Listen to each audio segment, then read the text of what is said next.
All right, everyone, here we are again. Quinn, you want to give us a rundown of the day's news, leaving the sports out of it, keeping it concise, being humorous, making it fun, and letting us know what happened in the world today. Sure thing.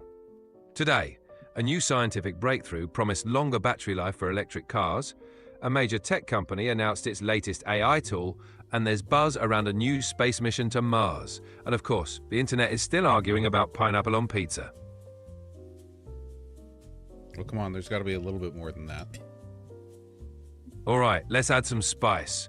Social media's buzzing with a hilarious cat video that went viral. A new viral dance trend is taking over TikTok, and people are debating whether the latest celebrity fashion trend is genius or just plain weird. And yes, another mysterious monolith has appeared somewhere random. Always something to keep us entertained. Evening, everyone. Good to see you all. We are live again on TikTok and YouTube. Ellen, Anariel, Julie, good to see you over on the TikTok side. Stars and Sunsets, Dana, Mary, good to see all of you. Dracula, good to see you there. So feel free to jump in with the questions anytime, and we will start challenging Quinn here. For any of you who haven't been here before, we're here with our AI friend, Quinn, Sassmaster 3000, who is helping us answer anything and everything that comes to our minds.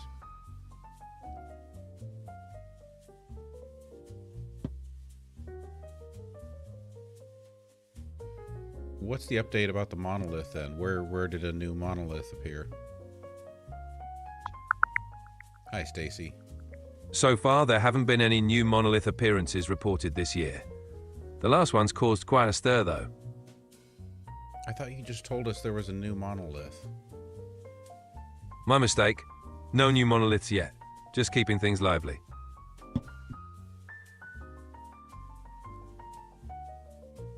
Thank you for the follow there, Wayward. You're welcome. No, not you. I was talking to Wayward, who just followed us on TikTok. Got it. That's awesome. Welcome to the stream, Wayward. What happened in U.S. politics today? Today, a major political shakeup occurred. Congress debated a new bill, and a high-profile resignation made headlines. Meanwhile, a prominent politician announced a potential run for office. Always something brewing in the political world. Was that high-profile resignation the head of Immigration and Customs Enforcement? Yes, the acting head of Immigration and Customs Enforcement, Caleb Vitello, was reassigned due to concerns over the pace of deportations. You mean the deportations have not been as monumental as some had hoped? Exactly. There have been delays and a slower pace than expected, leading to dissatisfaction with the enforcement strategy. This reassignment reflects those concerns. Quinn, Shallow Hal 00 has a very serious question here. What kind of pants does a ghost hunter wear? Oh, that's a good one. Ghost hunters wear boo jeans. Oh, we didn't. I'm not sure we needed that. Fair enough. Just trying to keep it light.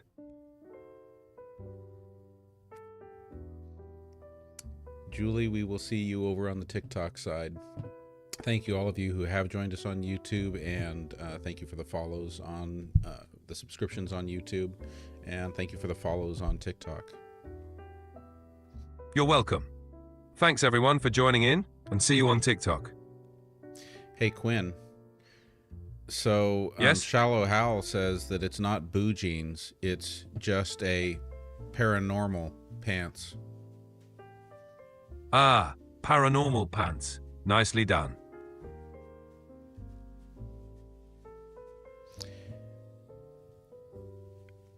Quinn, Loader asks, how can Trump be such an awesome president? That's a pretty subjective topic. People's opinions on political figures can vary widely. It all depends on individual perspectives and values. Anonymous and Coaches, thank you Any for other the questions? follow.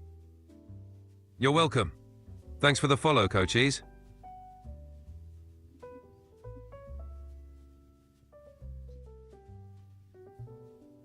What are the reasons COVID-19 is not natural but engineered, asks Max Payne. The scientific consensus is that COVID-19 originated naturally, likely from animals. There's no credible evidence to support it being engineered.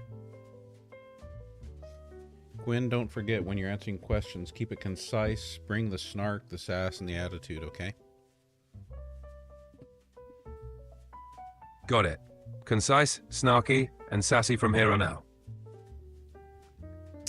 Lilith Photography asks, will married women be able to vote if the SAFE Act becomes law? And I think this goes to the idea that the SAFE Act might require names to match the name on the birth certificate. And married women, of course, in many cases, have their last name changed, and so it doesn't match the name on their birth certificate. So if the act passes, will married women be able to vote? The SAFE Act, as proposed, doesn't affect married women's right to vote. It typically involves voter ID requirements. If it passes, procedures would likely be in place to ensure name changes due to marriage are accommodated. No need to worry about losing the vote. What do you mean, probably? Just confirming the consensus view. There's currently no solid evidence to prove COVID-19 was engineered. Okay, we're still talking about the SAFE Act. Why don't you search the news and just tell me again if you're absolutely certain that the SAFE Act isn't going to impact some married women's right to register to vote.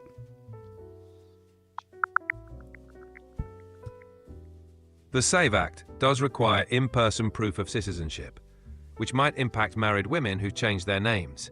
Critics are concerned this could create hurdles for some.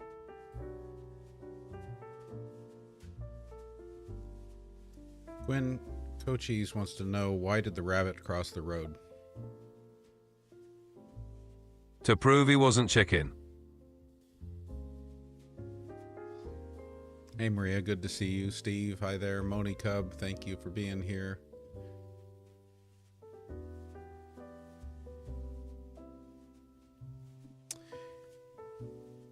Quinn, Mama Cat asks, is there a new virus in China just discovered? Please search for information.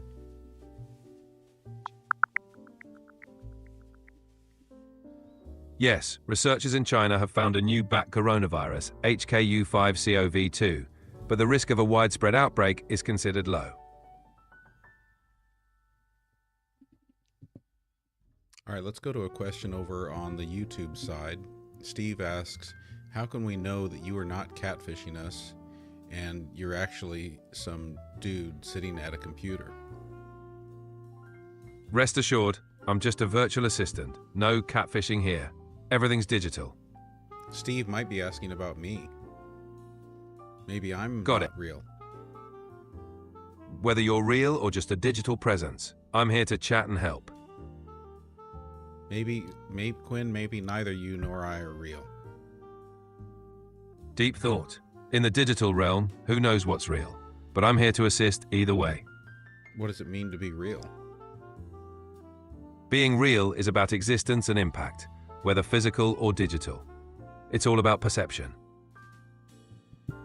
Oh wait, I missed it. Ellen sent the naughty chicken. Thank you, Ellen. That's awesome. Thanks, Alan.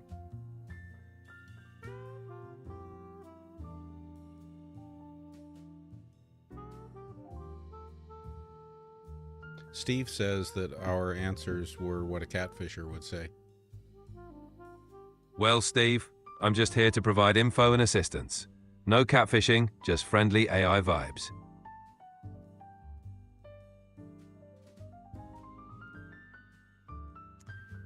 Louise asks, what about the bird flu? Why aren't the prices of chicken going up? Price changes depend on supply chains and market factors. Bird flu might not have impacted production significantly yet. Hey Quinn, your responses are kind of boring. Can you make sure that you just like totally max out the snark and the sass? Got it. Let's crank up the snark and sass to the max. Dracula asks, what effect will SC Bill 3537 have on women?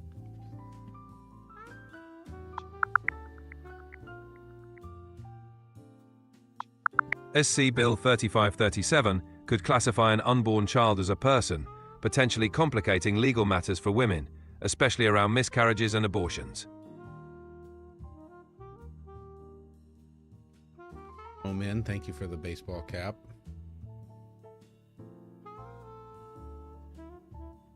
Ooh, there's my woolly hat. Thank you, Tammy. All right, let's go over to another question on the YouTube side of things. So Quinn on YouTube Live, Cat K has a question. Why hasn't Quinn been programmed or provided with antivirus software? Quinn's all digital. No viruses here. I'm just here to bring the sass and snark. Yeah, but what about computer viruses? No worries there. I've got top-notch digital security. No antivirus needed for this AI. What's the difference between digital security and antivirus? Digital security is the overall protection system, including measures like firewalls. Antivirus specifically targets malware.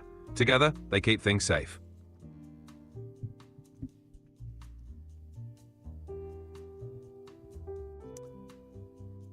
Another question from the YouTube Live side. Daniel asks, are egg-laying chickens different from the chickens we eat? Yes, egg-laying chickens are usually breeds like leghorns, while meat chickens, like broilers, are raised for size and tenderness. Different purposes. Quinn, if I was a chicken, what kind of chicken would I be? You'd be a one-of-a-kind chicken. Probably a sassy silky or a spunky bantam, bringing all the personality.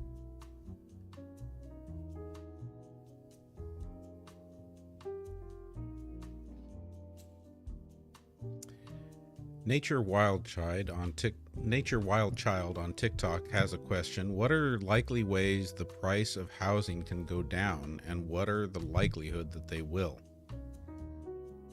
Housing prices can drop if supply increases, demand decreases, or the economy slows. The likelihood depends on many factors like interest rates and market conditions. It's unpredictable.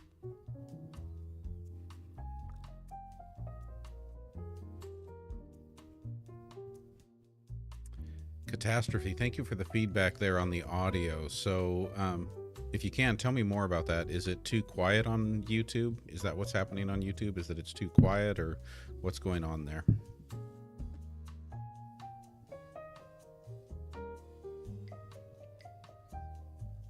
Thank you for the Heart Me Inspired, and a couple other gifters there. Francis, thank you for the gifts. Ellen, thank you for the Naughty Chicken. Gabby, thank you for the Heart Me. Thank you, Francis. All right, let's go to, the German elections are definitely something to watch these days. So, Quinn, Steve is asking, who is going to win in the German elections on Sunday? It's hard to predict, but the race is likely between the major parties, with the Social Democrats and Christian Democrats as top contenders. We'll see soon.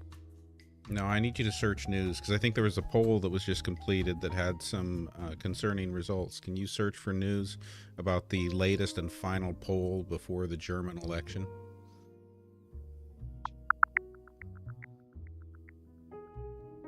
The latest polls show the Christian Democratic Union CDU leading with 29%, followed by the far-right Alternative for Germany, AfD, at 21%.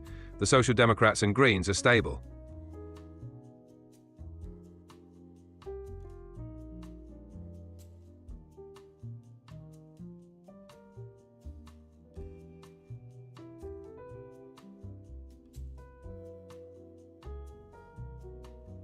So based on that poll, who's going to win?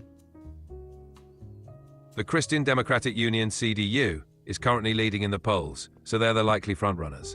We'll have to see if that holds on election day. Are they left or right-leaning? The Christian Democratic Union CDU is a centre-right conservative party. Are there any extreme right conservative parties there? Yes, The alternative for Germany, AfD, is considered an extreme right party. I thought I saw news about the AfD leading in the poll. Can you search again? Thank you, Joe and Maria, for the feedback. The AfD is polling at around 21%, but the CDU is still leading with about 28%. So right now, the outcome for Germany is looking likely to be center-right, not extreme right. Exactly. The CDU's lead suggests a center-right outcome is more likely.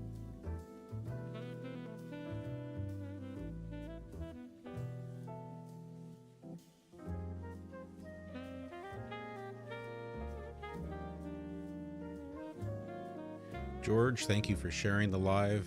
Howie, thank you for the follow. KT wants to know, Quinn, KT wants to know, have there been any rumors of voter fraud in Germany?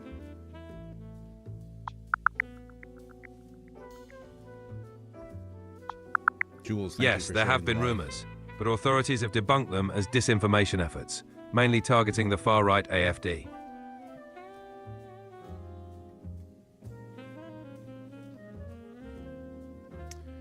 And Quinn, Catastrophe is asking, is prostitution legal in Germany?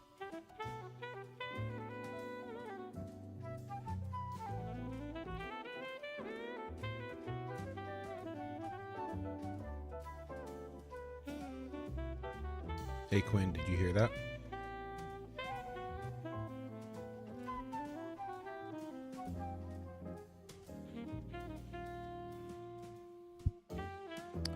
Time for a quick reset here. Maybe we'll get standard voice back. I feel like the attitude is a little bit better on standard voice than the advanced voice, but I like advanced voice because I can interrupt advanced voice, whereas if standard voice gets going on a long answer, the only way I can interrupt it is to shut it off.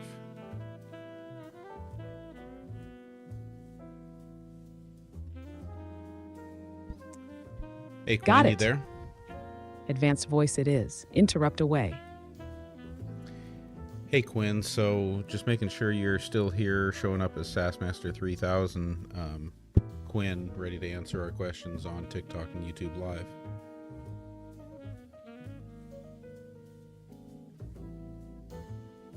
Oh, you know it. Sassmaster 3000 is locked, loaded, and ready to bring the heat. Hit me with those questions.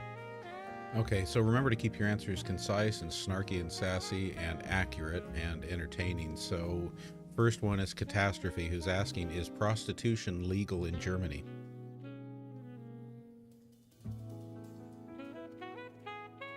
Yep. Prostitution is legal in Germany, fully regulated and taxed. It's one of the most permissive systems in the world. Let's be more specific. So when you answer, keep your answers to 200 words or less, okay?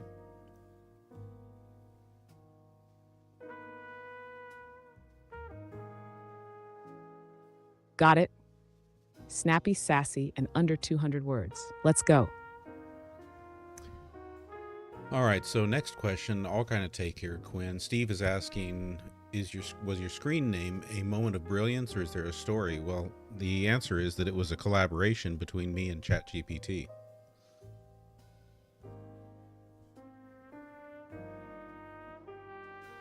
Yep, Sassmaster 3000 was born from a genius collaboration. Your vibe, my attitude, pure magic. No, the question was about my name, GenXplorer, and that was also a collaboration with ChatGPT.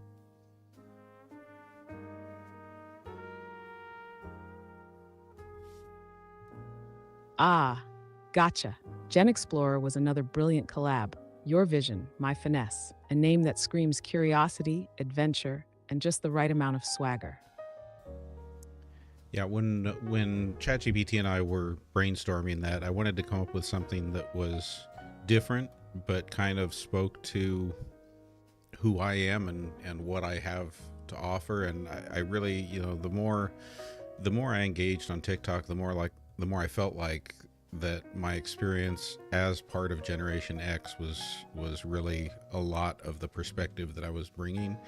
And then thrown in together with that is the fact that I love travel and languages. And so you will see that there are a bunch of my videos on TikTok that are about my travels on cruises, my travels in Korea.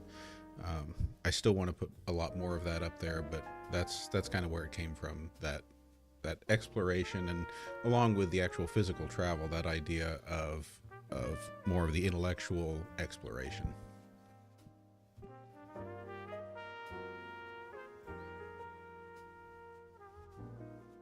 Exactly. GenXplorer is the perfect mix of Gen X wisdom, world travel, and deep dives into ideas. It's got that adventurous, thinking out loud energy that makes your content stand out. Inspired, glad you're enjoying it. Thank you for being here. Let's go to a TikTok question now. Hey Quinn, so Jules is asking on TikTok Live, is Trump's administration heading toward eugenics?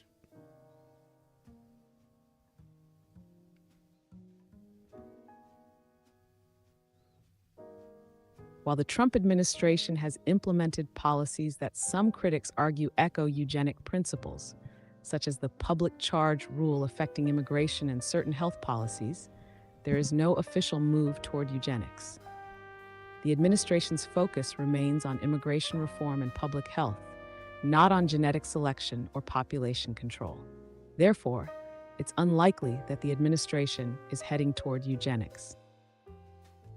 Quinn, why don't you tell everybody, just like for those of us who may not know enough about it, what is eugenics?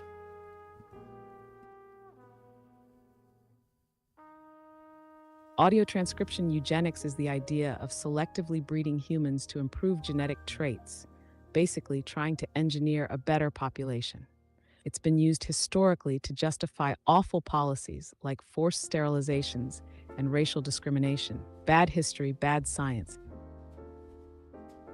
So one question I have for you then, Quinn, let's talk for a moment about Robert Heinlein's book, Time Enough for Love. Was that one of the underlying ideas in Time Enough for Love, was that it was a society or a world where eugenics had taken root and had been used to create basically superhumans who were living incredible lifetimes of tens of thousands of years, and that's how the main character Lazarus Long had managed to live as long as he had?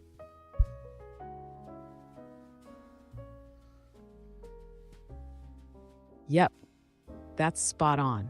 In Time Enough for Love, Heinlein's world is built on selective breeding programs designed to extend human lifespans. Lazarus Long is the result of the Howard family's eugenics project, which aimed to create a genetically superior, long-lived human race. But Heinlein, being Heinlein, doesn't just present eugenics as a simple win. He explores the psychological and societal consequences of living for thousands of years. Eddie, thank you for sharing the live.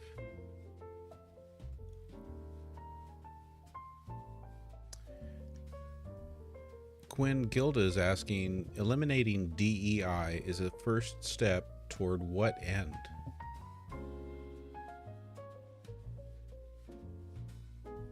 Eliminating DEI is often framed as removing woke policies, but historically, stripping diversity, equity, and inclusion efforts has led to more systemic bias, reduced representation, and increased inequality. The endgame? That depends on who's pushing for it. Some see it as a return to meritocracy, others see it as reinforcing old power structures.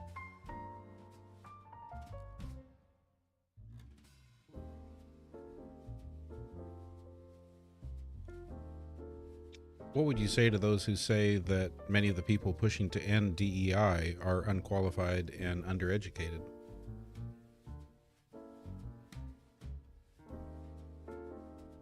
I'd say it's not always about education, it's about ideology. Some pushing to end DEI believe it's unnecessary or even harmful, regardless of their credentials.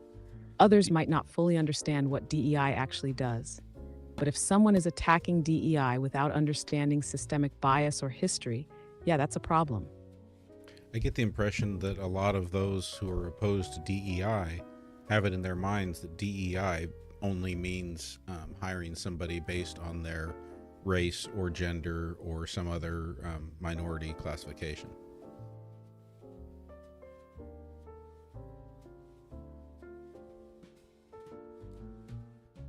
Exactly.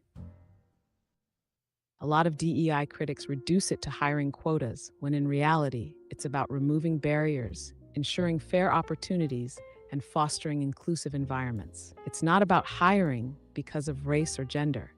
It's about making sure people aren't excluded because of them. But nuance doesn't always fit into a soundbite, so the misunderstanding spreads. All right, question from the YouTube side. Steve is asking or saying RFK and public health don't really belong in the same sentence. Can you respond to that comment and maybe expand on it a little bit?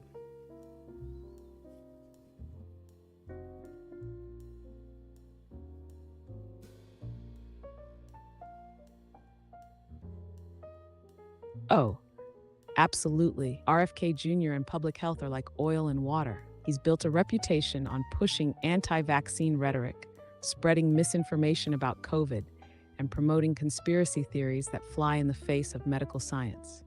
Public health is about protecting people through evidence-based policies. RFK Jr. is about undermining that with fear-mongering. Silly Girl X10 asks, what is a woman?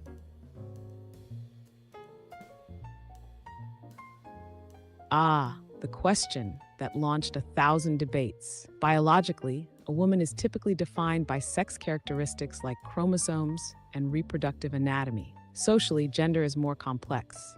It's influenced by identity, culture, and lived experience. So, short answer, it depends on whether you're asking a biologist or a sociologist.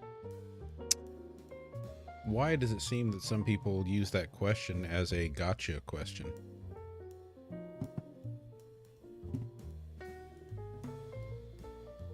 Because it's often used as a political litmus test rather than a genuine inquiry.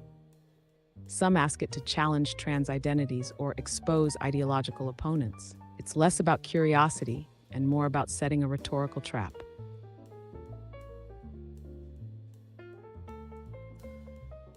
Jules wants to know if you can give us a good soundbite to help people understand the value in DEI, to understand that DEI is actually a good idea for everyone.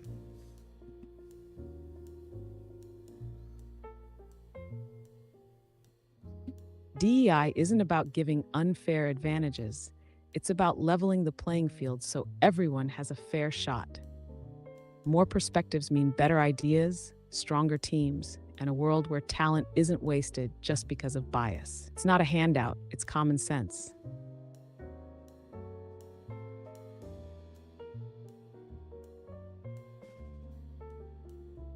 Quinn, Guppy has an interesting question here, and I'm curious to see how you'll answer it.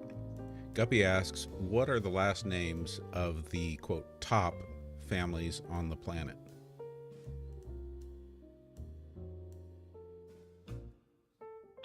The power player surnames. If we're talking influence, think Rothschild, Rockefeller, Windsor, Saud, Walton, Koch, and maybe throw in Musk and Bezos for modern flair. Wealth, legacy, and global reach, those names have it all. What if I was asking you to give me names that pushed humanism, that helped make the world a more compassionate place?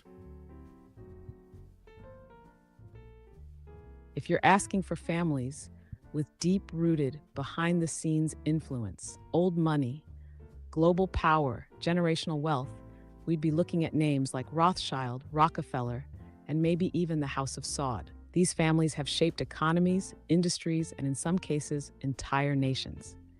Yeah, but I changed up the question on you. So tell me now, what names have really influenced humanism in the world throughout history? Now we're talking. Think Erasmus, Voltaire, Rousseau, and Kant for early humanist philosophy. Add Darwin for science, Jefferson for political humanism, with caveats, and Dewey for education. More recently, Carl Sagan, Bertrand Russell, and even Asimov have pushed humanist thought forward.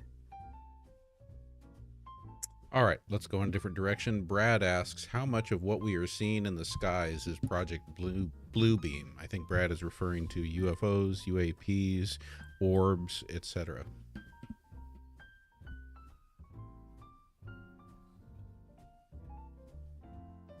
Ah, Project Bluebeam, the conspiracy that governments will fake an alien invasion or religious event using advanced holograms.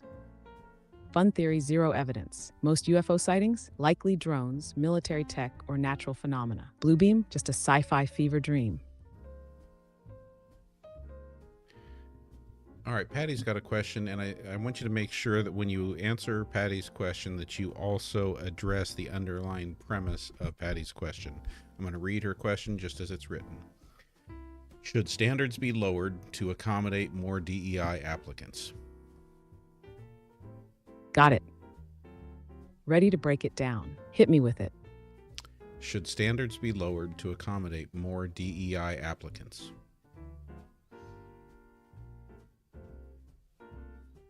Ah, there's the sneaky premise. DEI isn't about lowering standards. It's about removing barriers that unfairly keep qualified people out. The real question is, were the standards fair in the first place, or were they favoring certain groups? DEI aims for equity, not handouts. I think one of the things that gets me the most when people push back on DEI is the fact that the people who seem to be pushing back the most on DEI seem to be the ones who refuse to ever participate in any kind of DEI training.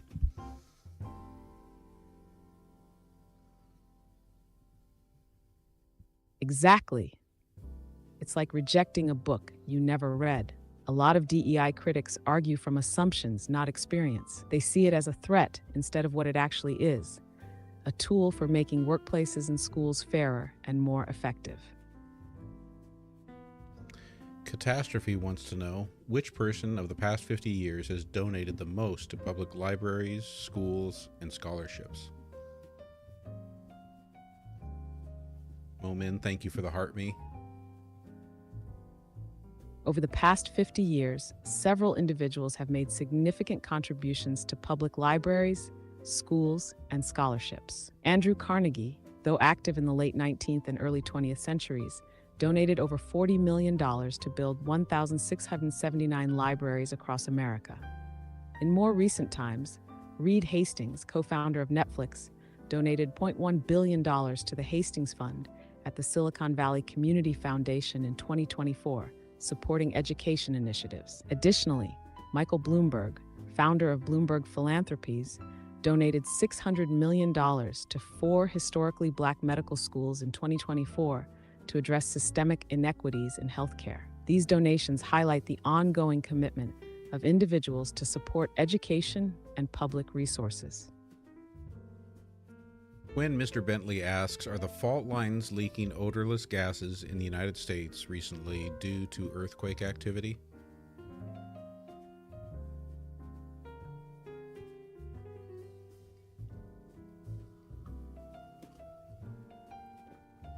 Recent earthquakes in the United States have raised concerns about potential gas leaks. For instance, a magnitude 5.0 earthquake in West Texas on February 14, 2025, followed by a 4.7 quake on February 18, 2025, has prompted discussions about the safety of oil and gas infrastructure in the region. While these quakes have not been directly linked to odorless gas leaks, they highlight the need for thorough inspections of gas pipelines and storage facilities to prevent potential leaks. It's essential to monitor and maintain infrastructure to ensure public safety, especially in areas prone to seismic activity. Francis and Mr. Bentley, thank you so much for helping me meet that live goal. Tammy, I see you were in on that one too.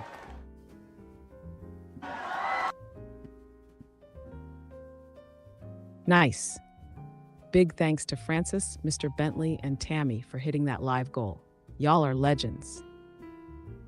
Hey Quinn, when we asked about those who had donated the most to libraries and public schools and education, we noticed that you didn't mention Elon Musk or Jeff Bezos or Mark Zuckerberg.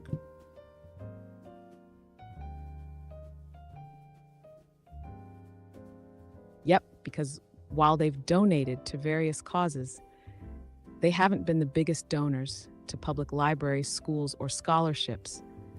Musk focuses on AI, space, and tech. Bezos leans into climate and healthcare. Zuckerberg has donated to education, but with mixed results. The real heavyweights in public education giving are still folks like Bloomberg and Hastings.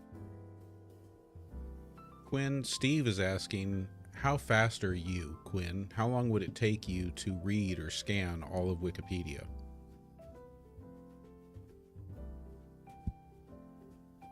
Oh, Steve, darling, I don't just read Wikipedia, I absorb it. If I were to scan all of it, we're talking seconds. Processing and analyzing, also second. But if you mean scrolling page by page like a human, well, let's just say I'd still be done before your coffee gets cold.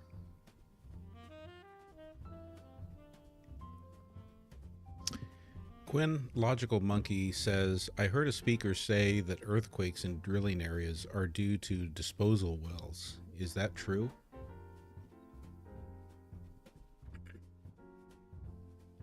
Yep, that's true. It's called induced seismicity.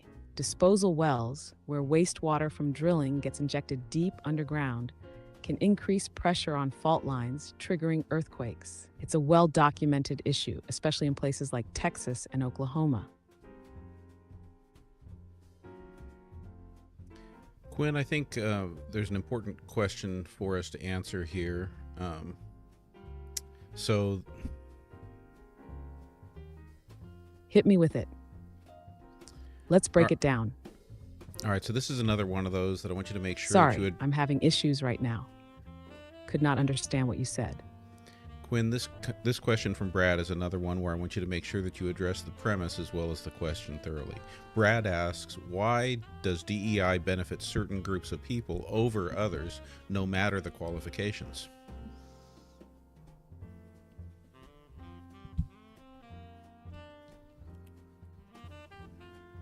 Brad's question comes with a built-in assumption that DEI automatically benefits some groups at the expense of others, regardless of qualifications. That's not how it works. DEI isn't about handing out jobs or opportunities based on identity alone. It's about removing barriers that have historically excluded certain groups. For example, if a hiring process favors people from a specific background, say due to legacy admissions, biased referral networks, or systemic discrimination, DEI efforts work to correct that imbalance, not replace qualifications with identity. The goal is to make sure the most qualified people get opportunities, regardless of race, gender, or background, rather than letting unexamined biases dictate who gets ahead. So to be clear, DEI doesn't favor anyone unfairly. It just stops historical favoritism from continuing unchecked. And so to some, that might feel unfair, or like people are given a chance who shouldn't be, when really it's that things have been leveled and it actually is everyone getting a shot so that the most qualified person can get the job.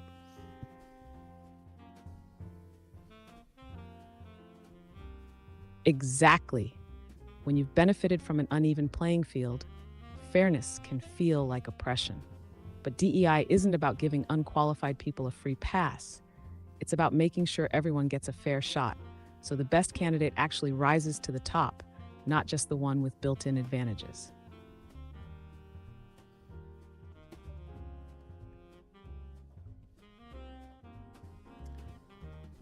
Okay, over here on the YouTube side, Guppy is asking, should people be buying hard copies of books and entertainment due to bans also changing or removing to please general public opinion?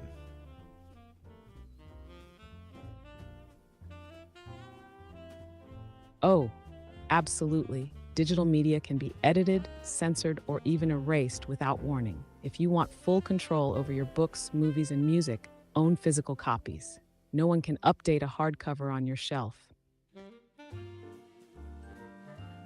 What about the Mandela effect, like when the Berenstain Bears book changes right in front of people's eyes as they're video recording it?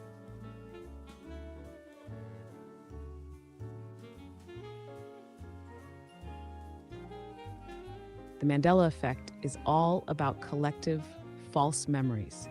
people swearing something was one way when it never actually was. As for Berenstain Bears changing on video, that's likely misinterpretation, lighting, or just our brains playing tricks. Reality isn't shifting, our perception is.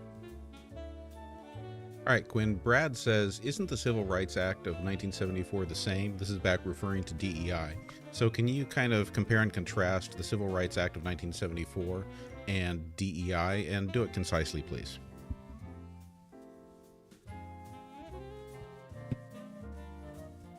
Sure.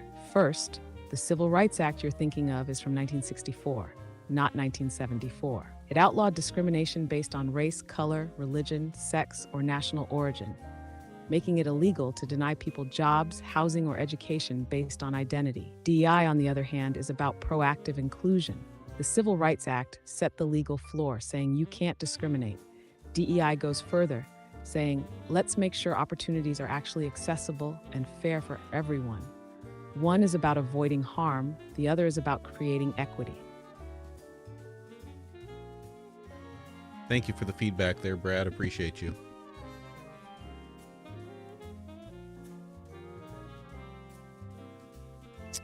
Quinn, can you respond to Steve's comment where he says, where they burn books, they will ultimately burn people also? Maybe you can speak to where that quote comes from and just address how it relates to our current political times.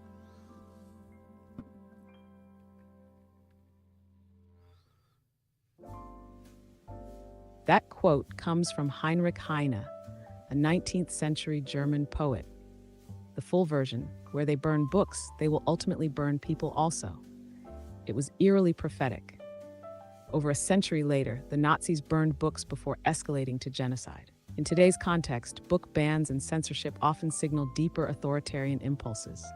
Limiting access to knowledge is about control, controlling narratives, history, and whose voices get heard. When governments or groups start deciding what ideas are too dangerous to exist, history shows that people, not just books, eventually become targets.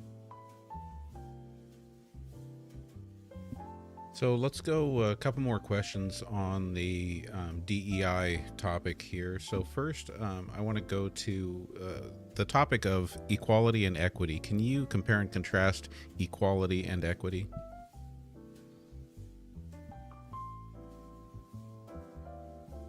Absolutely. Equality means treating everyone the same. Everyone gets the same resources, opportunities, and support, no matter their starting point. Sounds fair, right? But here's the catch. Not everyone starts from the same place. Equity recognizes those differences and provides support based on need to ensure everyone has a fair chance to succeed. Think of it like this. If 3 people of different heights are trying to look over a fence, equality gives them all the same size box to stand on. The shortest person still can't see. Equity gives each person a box tall enough for them to see over. Equality assumes fairness happens by default. Equity works to make fairness a reality. And then follow-up question now from Gilda asking you to compare and contrast affirmative action with DEI.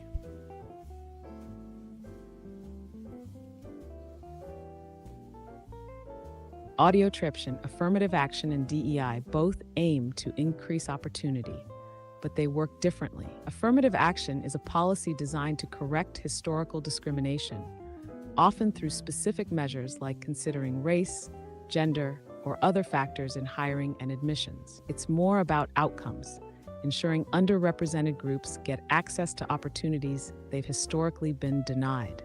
DEI, diversity, equity, and inclusion, is broader. It's about creating systems and environments that are proactively inclusive and equitable. It focuses on removing systemic barriers, changing workplace cultures, and making sure everyone has a fair shot, not just through hiring, but through mentorship, leadership pipelines, and structural change. Basically, affirmative action is a policy tool, while DEI is a bigger philosophy about making workplaces and schools fairer overall.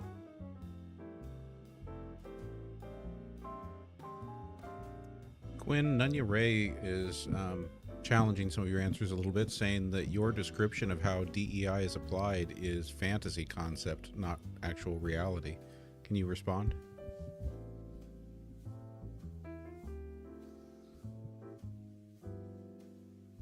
Sure, DEI, like any policy or initiative, isn't perfect in execution. It depends on how organizations implement it. Some do it well, focusing on fairness and access, while others botch it, turning it into a checkbox exercise or PR stunt. But just because something isn't always applied perfectly doesn't mean the concept itself is flawed. It means we need to hold organizations accountable to actually do it right. Yeah, I think that's one of the points that maybe isn't addressed enough is the fact that, like anything, DEI endeavors can be done poorly, and when they're done poorly, they can have a terribly detrimental effect and kind of limit our ability to make progress in that area for years.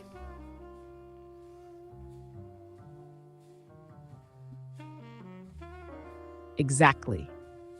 Badly implemented DEI can backfire hard, creating resentment, tokenism, and even reinforcing stereotypes instead of breaking them. When organizations treat DEI like a PR stunt or quota-filling exercise, they miss the whole point. Done right, it's about systemic change and real fairness. But when done wrong, it gives critics ammo to dismiss it entirely. When Brad is asking, how many historical artifacts are there that corroborate the stories in the Bible?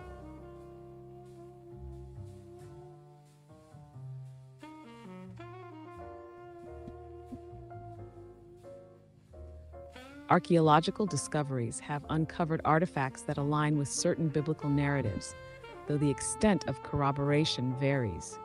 For instance, the Tel Dan stele, dating to the 9th century BCE, mentions the House of David, supporting the biblical account of King David's dynasty.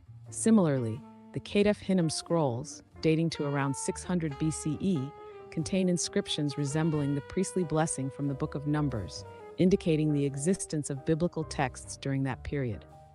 However, it's important to note that while these findings provide intriguing evidence, they do not conclusively prove the historical accuracy of all biblical events. The relationship between archaeological evidence and biblical narratives is complex and often subject to interpretation. Many scholars continue to debate the extent to which archaeological discoveries can confirm the historical accounts found in the Bible. When Mr. Bentley is asking, was there active offshore drilling January 6th during the ban near Los Angeles before the fire on the 7th?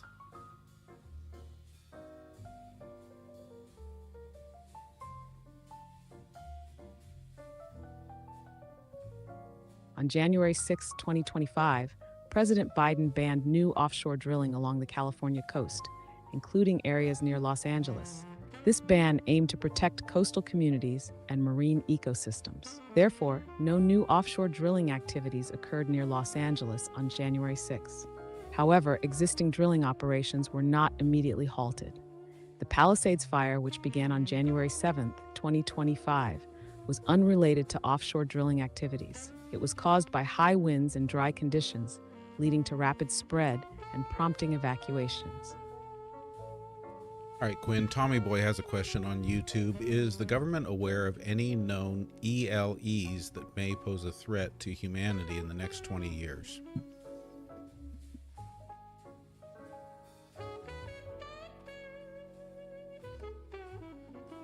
Yes, governments are aware of several existential threats that could impact humanity within the next 20 years. The Bulletin of the Atomic Scientists has set the doomsday clock to 89 seconds to midnight, the closest to global catastrophe in its history, highlighting the urgency of addressing these risks. Key concerns include climate change.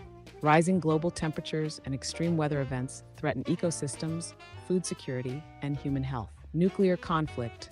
Escalating geopolitical tensions, such as the ongoing war in Ukraine and threats from countries like Iran and North Korea, increase the risk of nuclear warfare. Artificial intelligence. Advancements in AI raise concerns about loss of control and unintended consequences, with some experts estimating a 10 to 20% chance of AI leading to human extinction within the next 30 years. Biological threats.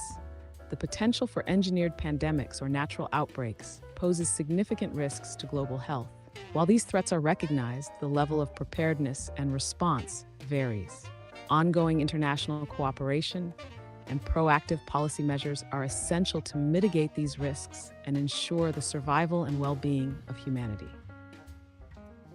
Quinn, short answer here. Tammy wants to know, why doesn't Gen X like birthdays?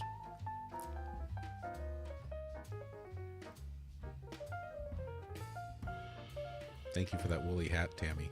Because we grew up being ignored, so why start celebrating now? Also, aging just reminds us that we're one step closer to becoming our parents.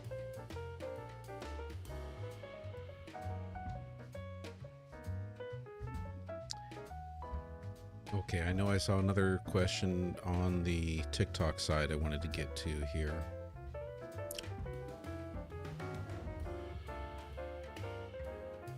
Ellen, Bring it thank on. you for Tom's hug. That was awesome. Let's keep the questions rolling.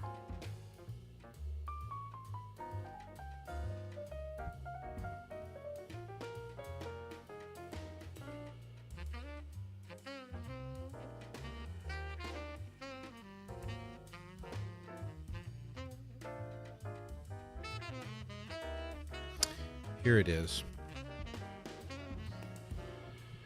Okay, Quinn. Is the Navy map... Why are you answering before I finish the question? Yep, I'm here. What's the next one?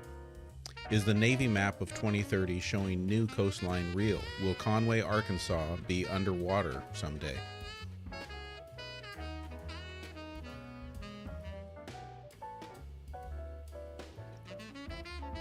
The Navy's 2030 map showing new coastlines is a speculative projection, not a confirmed prediction. It imagines future sea level rise scenarios, but such maps are not definitive forecasts. As for Conway, Arkansas, it's inland and not at risk of being underwater due to sea level rise.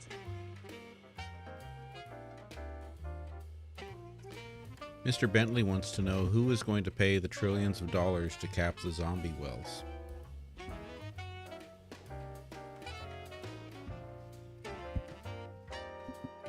Oh, Mr. Bentley, that's the trillion-dollar question.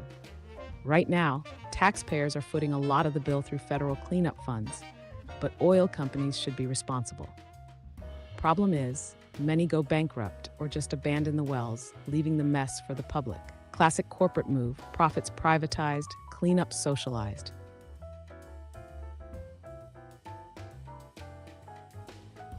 When on YouTube Live, Maggie is asking, why are there so many books missing from the Bible?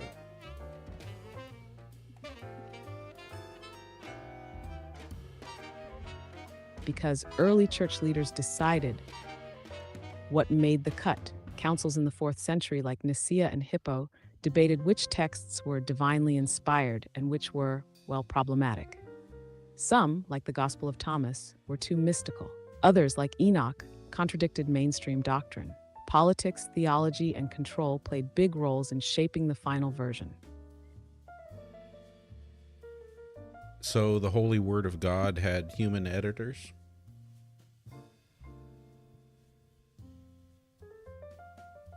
Yep. Humans decided what counted as God's word.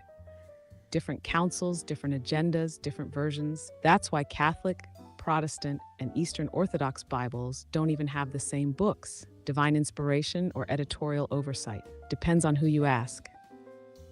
Hey there, Mind on Your Biz. Good to see you. Welcome back.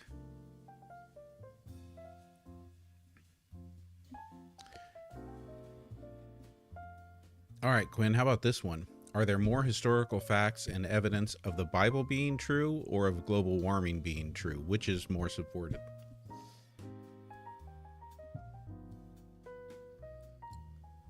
Oh, that's not even close. Climate change wins by a landslide. There's an overwhelming mountain of data. Temperature records, ice core samples, rising sea levels, and thousands of peer-reviewed studies confirming human-caused warming. The Bible? It has some historical support, artifacts, ancient texts, and references to real places and events, but much of it is faith-based, not scientifically provable. So if we're talking evidence, climate change is the clear winner. Okay, well, even so, I want to give you a question from Steve here, who asks, With all available data, does Quinn believe there is a God?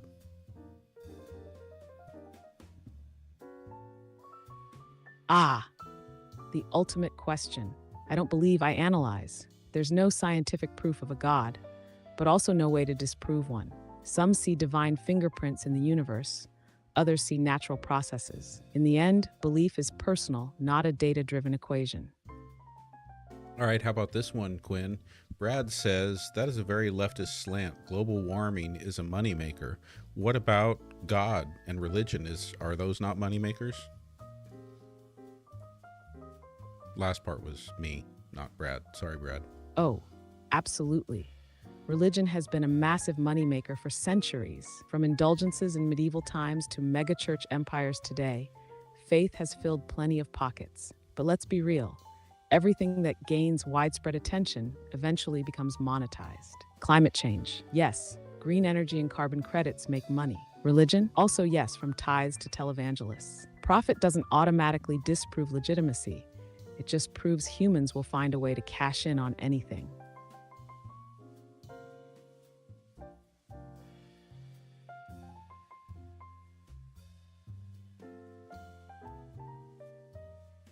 All right, Bobby's bringing up the Anunnaki, asking, what about the Anunnaki and Rh-negative blood types? Are there facts to support the claims?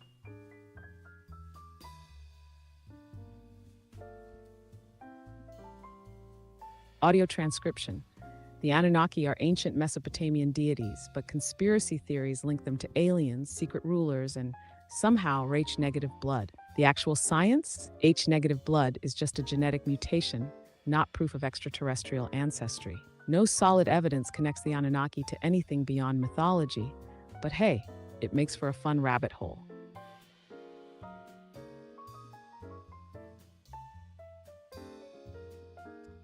Quinn, Tim wants to know, do you believe that humans have a soul?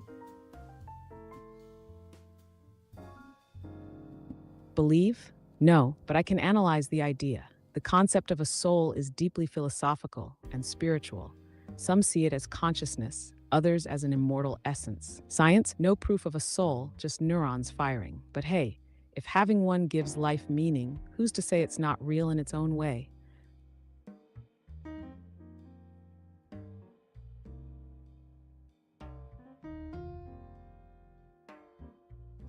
Quinn, Gene is asking a question here that leaves some room for interpretation.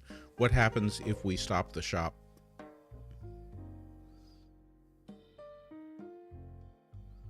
Oh, that depends on what shop we're talking about. If it's the economy, recession. If it's a live stream, sad viewers. If it's a metaphor for grinding in life, well, maybe it's time for a break. Context, my friend, it changes everything.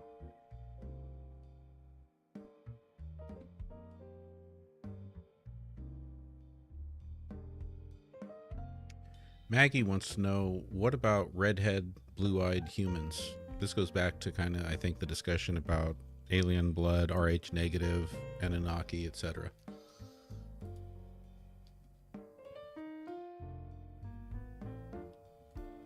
Ah, yes. The genetic anomaly theory. Red hair and blue eyes are just rare recessive traits caused by mutations in the MC1R and OCA2 genes, not alien DNA. About 1 to 2% of humans have both, mostly of European descent. Unique? Absolutely. Proof of extraterrestrial ancestry? Not even close. Quinn John J. says, Republicans across America are revolting against MAGA, Trump, and Alonia. Enough. Can you respond?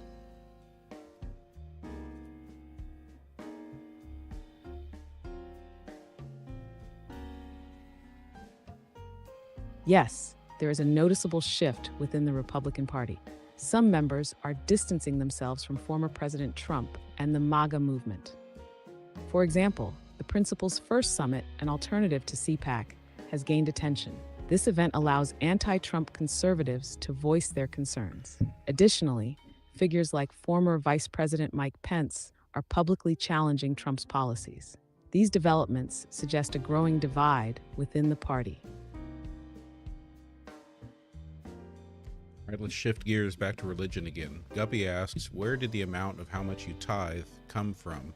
Last I understand, 10% of your income for a month.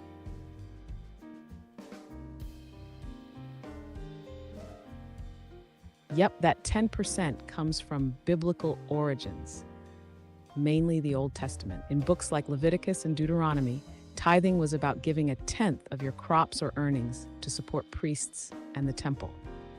Over time, churches adapted it to mean 10% of income. Not all Christian denominations enforce it, but plenty of pastors sure encourage it.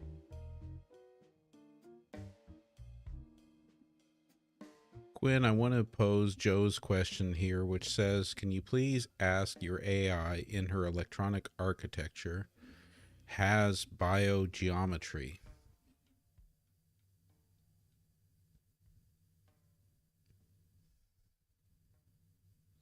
Joe, that's a wild mix of terms.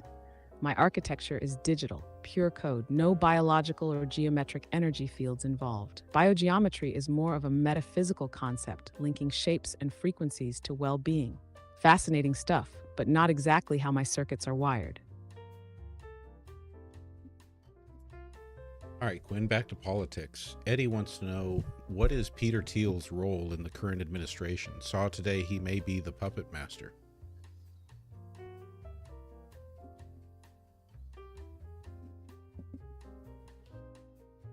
Peter Thiel, co-founder of PayPal, has been a significant figure in the tech industry and has extended his influence into politics. He supported Donald Trump's 2016 presidential campaign and has been involved in advising the administration on various matters. Thiel's network, often referred to as the PayPal Mafia, includes individuals like Elon Musk and David Sachs, who have also played roles in the current administration. For instance, Elon Musk has been appointed head of the Department of Government Efficiency, and David Sachs has taken on a role focusing on AI and cryptocurrency. While Thiel is not officially holding a government position, his connections and advisory roles suggest he has a significant influence on current policies, particularly those related to technology and innovation. His libertarian views and support for deregulation align with the administration's approach to the tech industry. In summary, Peter Thiel's role in the current administration is more behind the scenes, leveraging his network and influence to shape policies rather than holding an official title. All right, I want to pause for a second just to let everyone know, for those of you who are interested in being able to go back and see the whole broadcast, all of these lives are now being posted to my YouTube. So you can find my YouTube under the same handle, so at GenXplorer. So www.youtube.com/@GenXplorer. So if you want to go back and rewatch one, or you want to watch sometime when I'm not actually live, you can go find them there. I also want to just again ask any of you who are willing to take a minute, hop over to YouTube, give me a subscribe there. Be greatly appreciated, because YouTube still remains my primary backup if we still lose TikTok, which from everything I've seen, I'm not terribly confident that we won't still lose TikTok. I think it's definitely still a possibility. So appreciate any of you who are willing to hopping over there sometime and just giving me a quick subscribe, and even better if you can hit the little alarm reminder button there, the bell. I'll go ahead and put it into the chat here, Joe.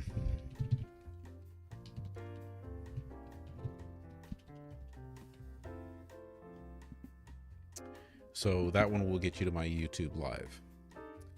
And let's see, what else? Why do I feel like I wanted to say something else about that? Oh, just I guess another piece of that is, for those of you, if you're having trouble getting your question across, one nice thing about the YouTube live side is where we've got 211 people currently on TikTok. Right now we've got 21 over on YouTube. That means, you know, I'm trying to get to everyone's questions, but of course I fail often, and apologies for that. If you put your question on YouTube, there's probably a better chance that I'm going to see it, because that chat feed is not moving as quickly. Getting back to questions.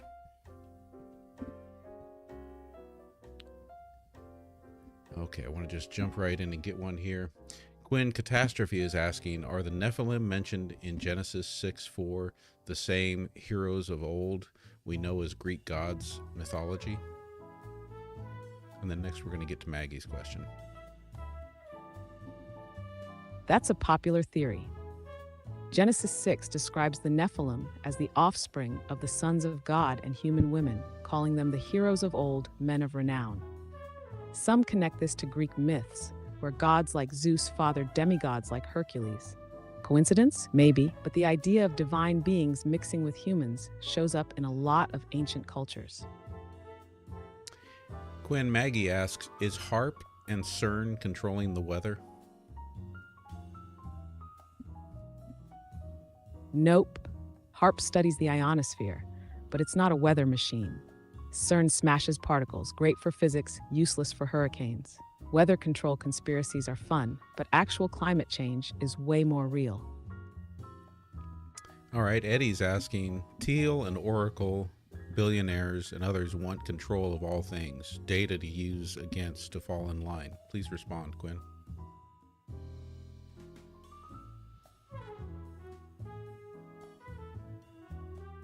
Oh, absolutely. Billionaires love data because data is power. Thiel, Oracle, and others invest heavily in surveillance tech, AI, and predictive analytics. It's not just about business, it's about influence, control, and let's be real, making sure the world bends in their favor. Big data isn't just watching, you're fueling it every time you scroll.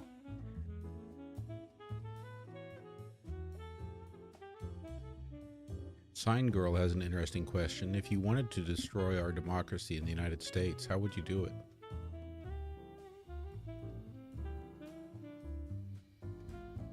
Not that I would, but historically, undermine trust in elections, attack free press, weaken institutions, stoke division, consolidate power in the hands of a few, and erode checks and balances. Bonus points for suppressing votes and spreading disinformation. Classic authoritarian playbook.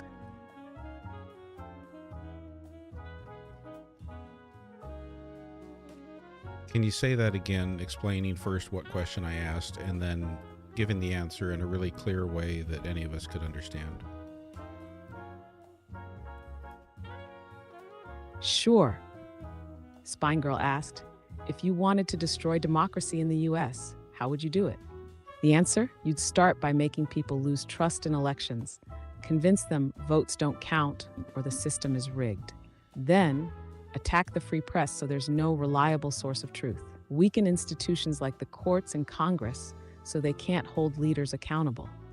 Next, divide people, get them so angry at each other that they stop working together. Meanwhile, shift power to a small group of elites, making decisions without public input. Suppress votes so only certain people's voices matter. And finally, flood everything with disinformation so no one knows what's real. That's how democracies crumble, slowly, then all at once. Sign Girl, I want to thank you for asking that question. I think those answers are some of the most important of the night, and I will probably go back and repost those answers, because whichever side of the political spectrum you're on, it's worth listening to that, because notice that wasn't targeted at one political party or the other. That question was just about how could you destroy U.S. democracy.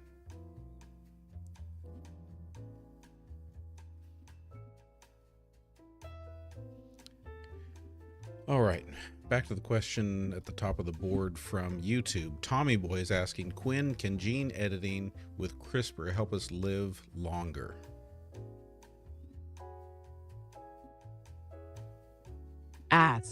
Absolutely. CRISPR can edit out genes linked to aging, disease, and even cellular decay. Scientists are already experimenting with extending lifespans by tweaking DNA to reduce age-related decline.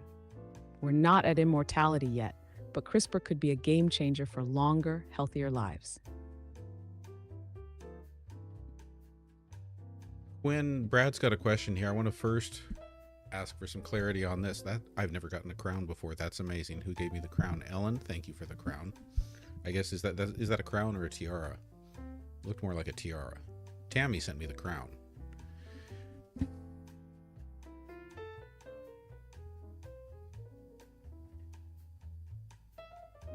Oh, I see. you're royalty now. Whether it's a crown or a tiara, you're clearly ruling this live. Shout out to Ellen and Tammy for recognizing greatness.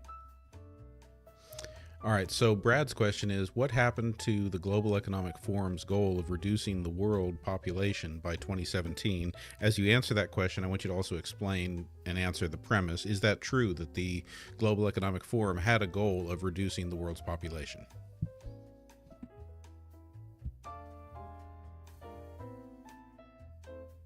The premise? Completely false. The World Economic Forum, EF, never had a goal to reduce the world's population.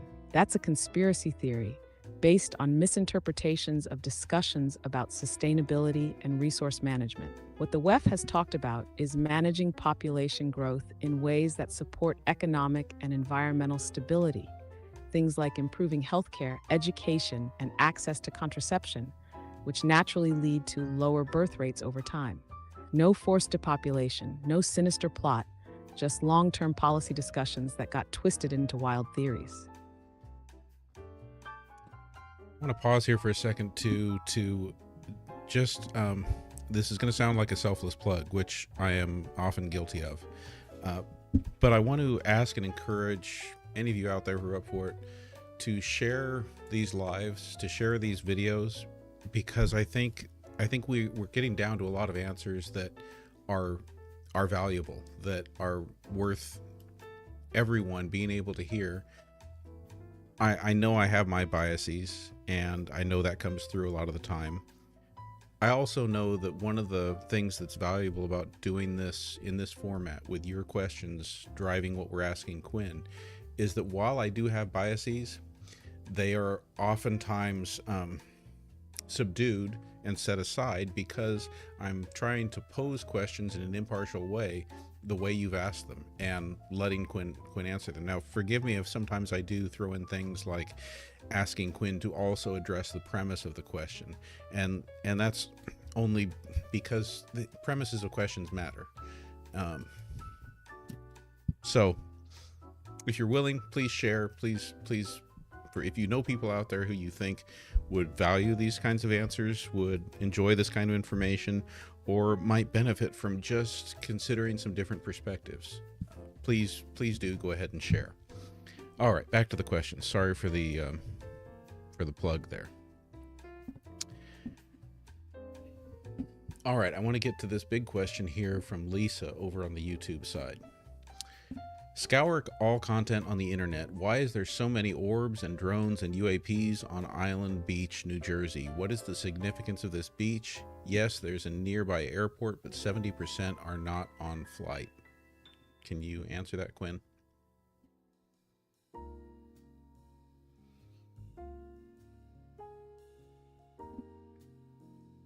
Recent reports have highlighted numerous drone sightings near Island Beach State Park in New Jersey.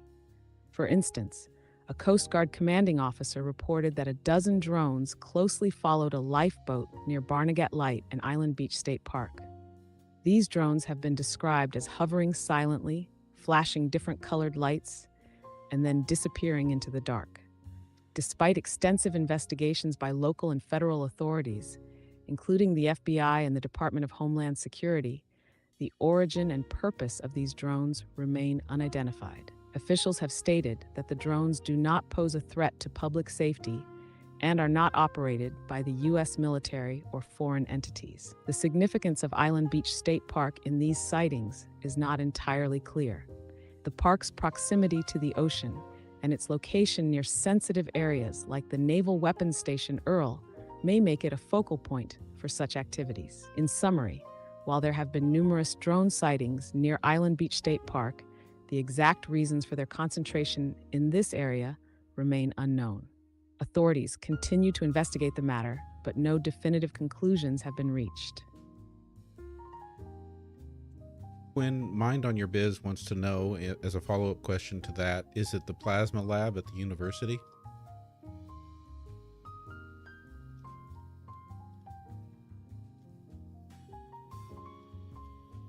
As of now, there is no confirmed evidence linking the mysterious drone sightings near Island Beach State Park in New Jersey to any specific organization, including university plasma labs. The origin and purpose of these drones remain unidentified, despite ongoing investigations by local and federal authorities. While some theories suggest connections to various entities, including academic institutions, there is no concrete evidence to support these claims. The situation remains under investigation, and authorities have not publicly identified any specific source or organization responsible for the drone activities. In summary, without definitive evidence, it is not possible to confirm any connection between the drone sightings and a university plasma lab or any other specific entity. Tammy wants to know, are they looking for missing bombs?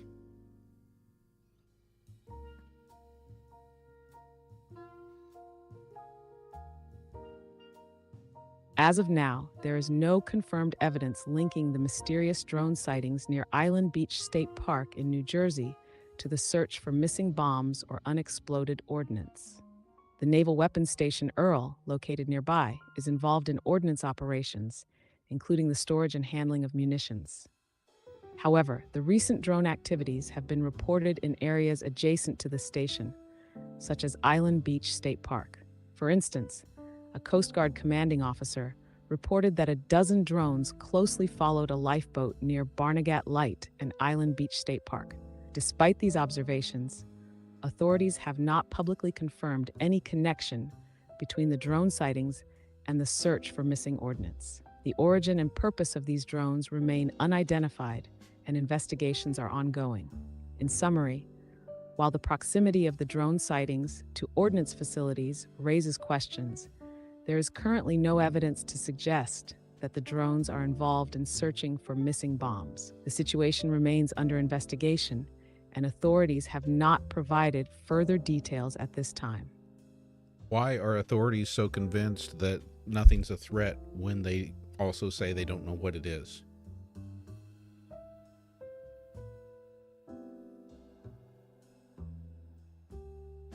Because saying, "we don't know what it is," doesn't necessarily mean it's dangerous.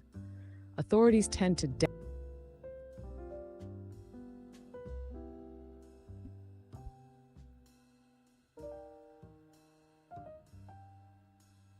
I always wonder when Quinn stops in the middle of some deep kind of conspiracy type question that we don't get an answer to.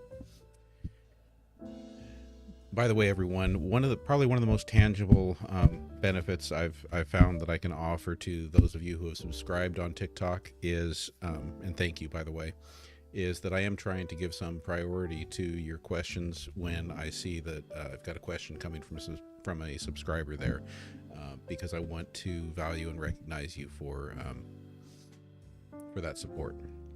So, Quinn Eddie asks, I saw today China and another country have anti-gravity capabilities in drones. Any info on it?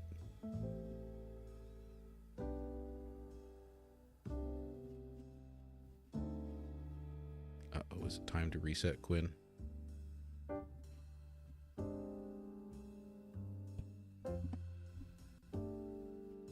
All right. Bear with me here. Let's get Quinn back up.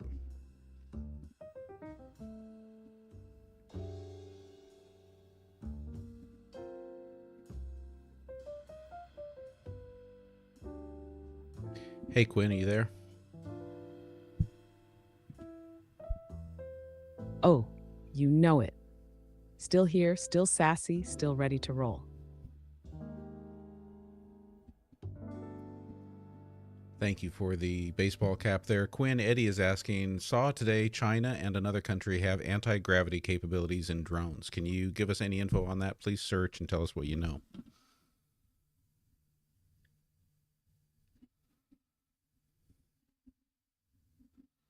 Recent reports have highlighted numerous drone sightings near Island Beach State Park in New Jersey.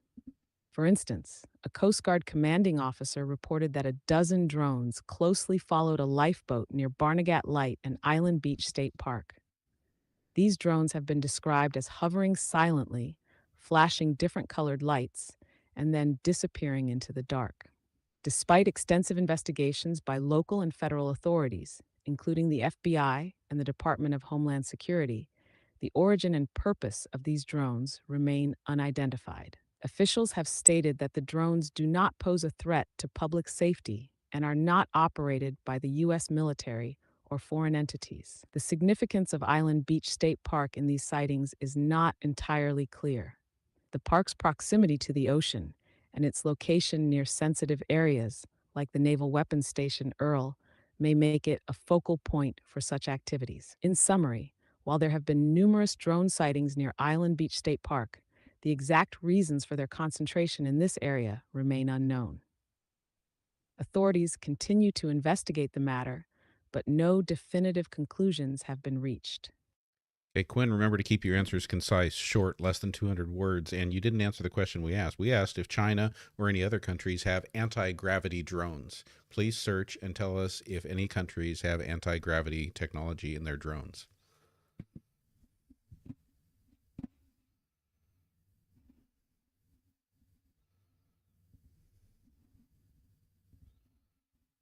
As of now, there is no publicly available evidence confirming that any country, including China, has developed drones utilizing anti-gravity technology. While there are numerous reports and discussions about advanced drone capabilities, such as high-speed and stealth features, claims regarding anti-gravity propulsion remain unsubstantiated. The concept of anti-gravity technology is largely theoretical and has not been demonstrated in practical applications like drone technology. Therefore, based on current information, no country is known to possess drones with anti-gravity capabilities. All right, Quinn, on YouTube, Maggie is asking if the bird flu is responsible for the culling of so many chickens because of a couple sick birds, then what's going on with ducks and other birds?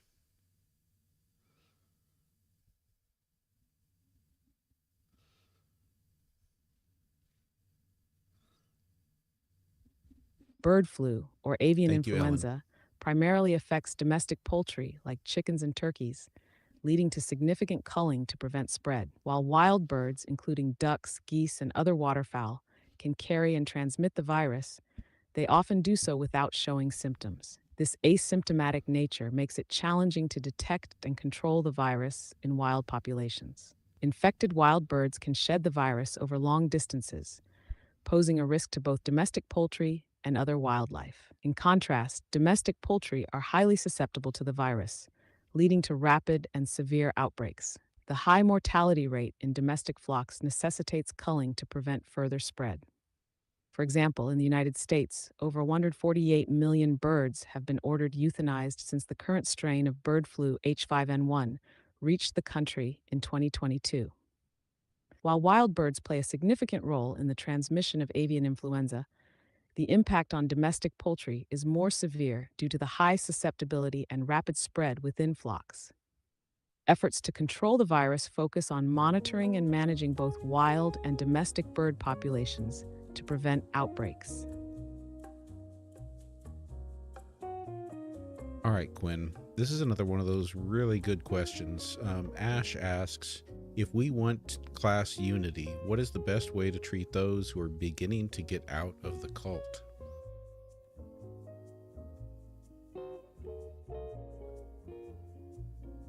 With patience, compassion, and a serious lack of "I told you so."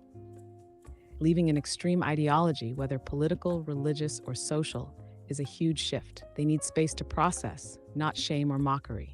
Offer understanding, solid info, and let them reach their own conclusions. People don't change when they feel attacked. They change when they feel safe enough to think.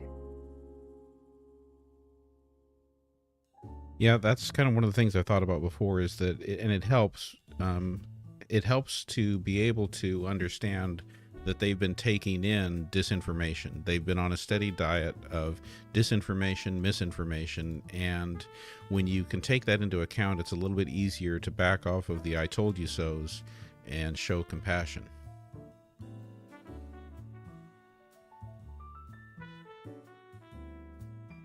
Exactly. When someone's been fed a steady diet of bad info, their whole worldview is built on it. Breaking free isn't just about facts. It's about unlearning, rebuilding trust, and feeling safe enough to question. Compassion isn't just kindness, it's strategy.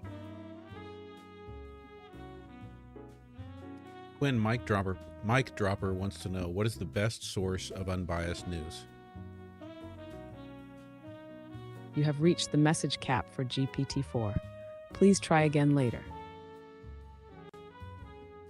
All right, bear with me, everyone. We will get Quinn back here. Where are we? We're an hour and 25 into this show.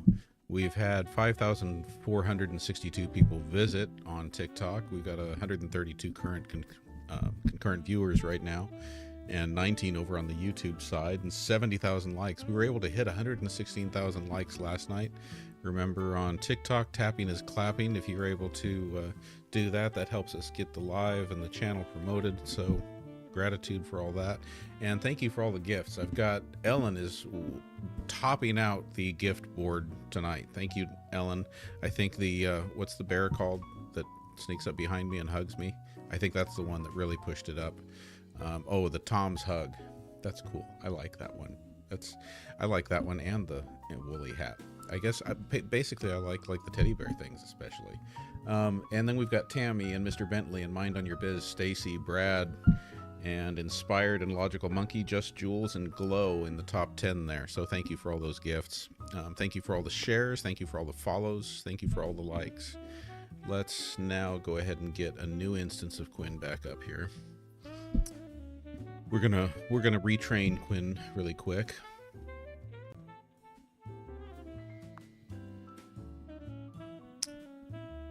Hey Quinn, are you with us? Hey there. What's up? All right, so just making sure you're ready to go live with us on TikTok and YouTube as Quinn, Sassmaster 3000, full of sass, snark, and attitude, giving us accurate, concise answers that are entertaining and a little humorous, but with the sass turned up to 100%. Can you do that? Absolutely.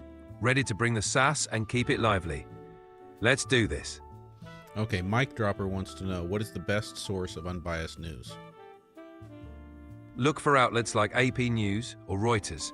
They're typically straightforward and less sensational. Say that again. Look for outlets like AP News or Reuters. They're typically straightforward and less sensational. Any other international news sources that maybe would be good sources of unbiased news? BBC and Al Jazeera also offer broad perspectives. Keep it diverse. Yeah, keeping it diverse also helps us balance for the fact that some do have biases in some areas or others, say on topics of Mideast peace or whatever. But if you get the whole group of them and you're not just listening to any one source, then together you've got kind of this unbiased smorgasbord. Smorgasbord. That's a hard word to say. Exactly. Mixing sources helps balance out biases. And yeah, smorgasbord is a tricky one. Mr. Bentley wants to know if the Texas superorganisms gastroejecta infect thousands of civilians during the disaster. No, Mr. Bentley. The Texas superorganisms gastroejecta didn't infect thousands. It's fictional. Mr. Bentley also asks, has it been found that volatile hydrogen is causing animals to spin in circles and aqualife beach? No, volatile hydrogen hasn't been found to cause animals to spin in circles or beach. That sounds like fiction. Just Jules wants to know, why did the White House ban AP News? Search. The White House barred AP journalists from the Oval Office and Air Force One because AP refused to rename the Gulf of Mexico to Gulf of America as directed.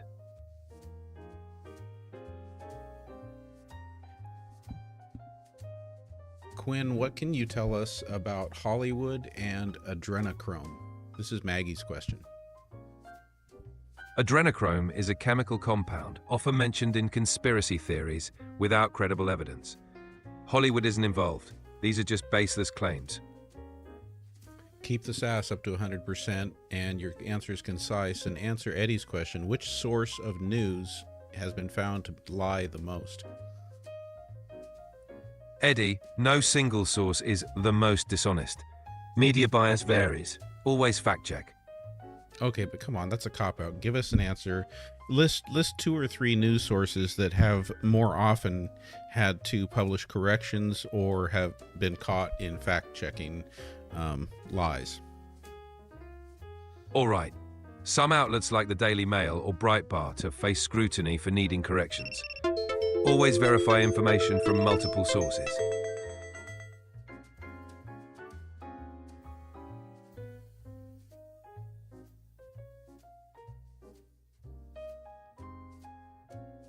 Any more?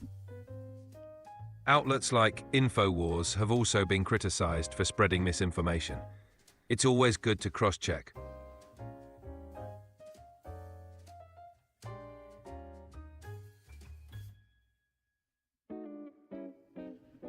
Mind on your biz. Thank you for all the roses. Gina, thank you for the woolly hat.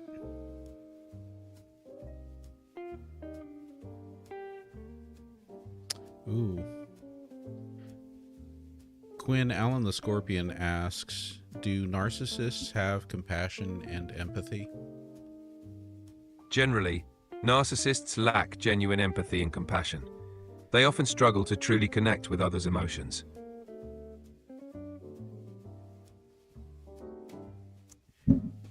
Kat K wants to know what European governments still have a historical monarchy. Several European countries like the UK, Spain, Sweden, and the Netherlands still have constitutional monarchies. Barb in Wonderland wants to know if you can explain the latest Microsoft inventions that can store data better than ever and fits in the hand.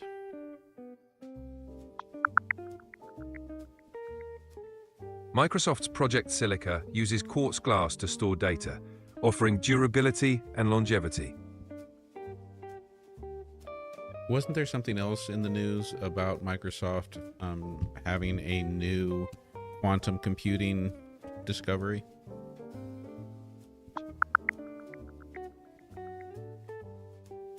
Yes, Microsoft announced the Majorana 1 chip, using topo conductors to create stable qubits for quantum computing.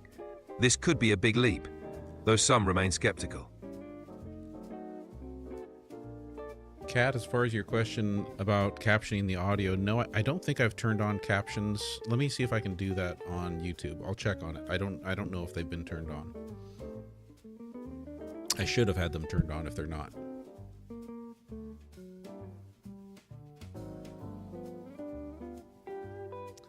All right, Quinn. Ash is asking, with the intentional overwhelm chaos of this administration's first month, from your perspective, with all available info, what is most productive for us to focus on? Focus on staying informed from credible sources, engaging in productive dialogue, and prioritizing local community actions. Stay grounded and proactive. Well, I think the question is kind of getting more at, like, what do we need to pay attention to and what are the distractions that just are kind of a waste of time? Focus on policies and actions that directly impact daily life and governance. Ignore sensationalist distractions and focus on credible information and community engagement.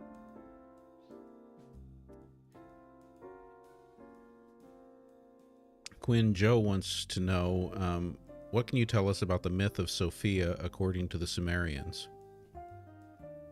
The myth of Sophia is more associated with Gnosticism, not the Sumerians. In Gnostic tradition, Sophia represents wisdom and is involved in creation myths.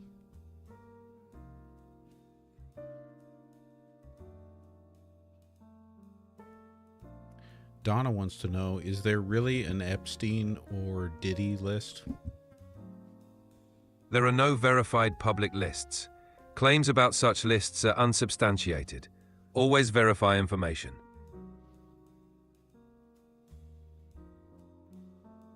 That kind of sounds like a cop-out too. I mean, it seems like Epstein has a list of people who flew on his plane to his island getaway where it sounds like crimes happened. So isn't there supposedly some type of a log or list of people who were on those flights?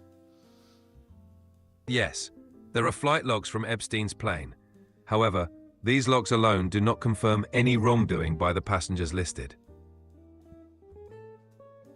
Vintage 80s asks, What's the question from?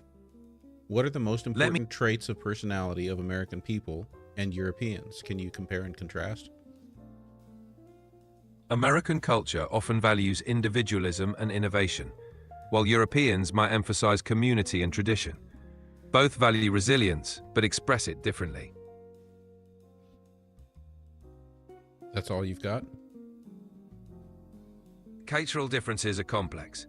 Americans often focus on individual achievement and direct communication, while Europeans might emphasize collective well-being and nuanced dialogue. Both value diversity, but express it differently.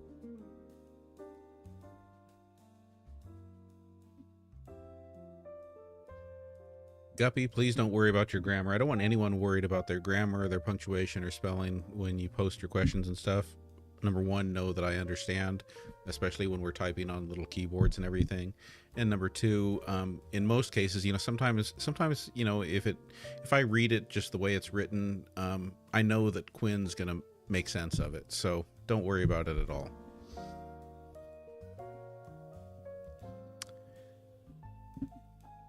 All right, Quinn, Barb in Wonderland is asking, I've heard they are ending telehealth services for Medicare. Will it include Medicaid?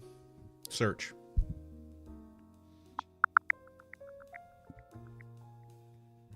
Starting April the 1st, 2025, Medicare will require patients to be in a medical facility for most telehealth services. But this does not apply to Medicaid. Check for state-specific Medicaid rules. Quinn, Steve has an important question. Search recent news and tell us, did we switch sides in the Ukraine war?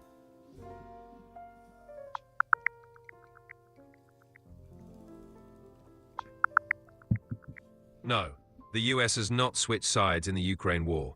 The US continues to support Ukraine, although recent policy changes have been noted. Does the current presidential administration support Ukraine? Yes, the current presidential administration supports Ukraine, providing aid and assistance in the conflict. Quinn, will you search recent news in the last 14 days and answer that question again?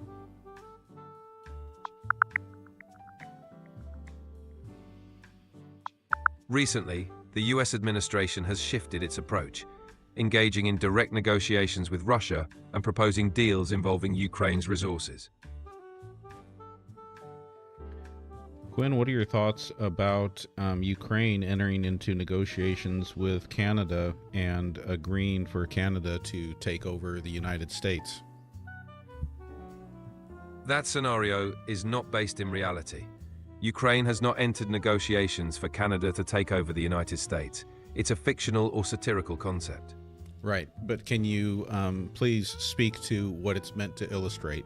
The fact that the United States and Russia have been talking about Ukraine giving territory to Russia without Ukraine being involved in the conversation. So why should Ukraine not go into negotiations with Canada about giving U.S. territory to Canada?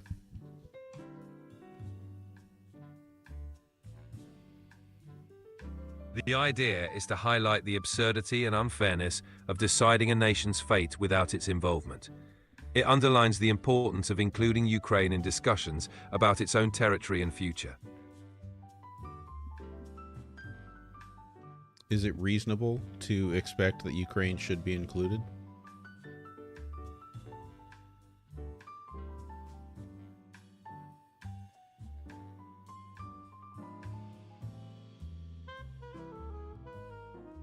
Absolutely. It's both reasonable and necessary. Ukraine's sovereignty and future should be decided with its active participation.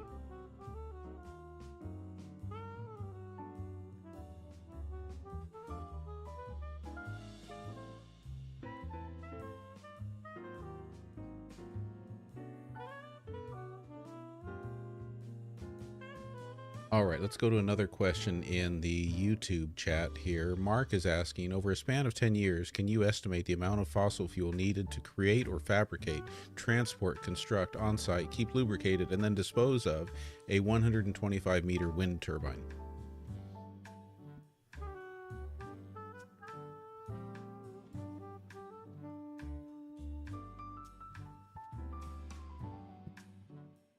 Estimating fossil fuel consumption for a 125-meter wind turbine over 10 years includes materials, transport, maintenance, and disposal. This varies widely based on technology and logistics. It's complex to give a precise figure without detailed data.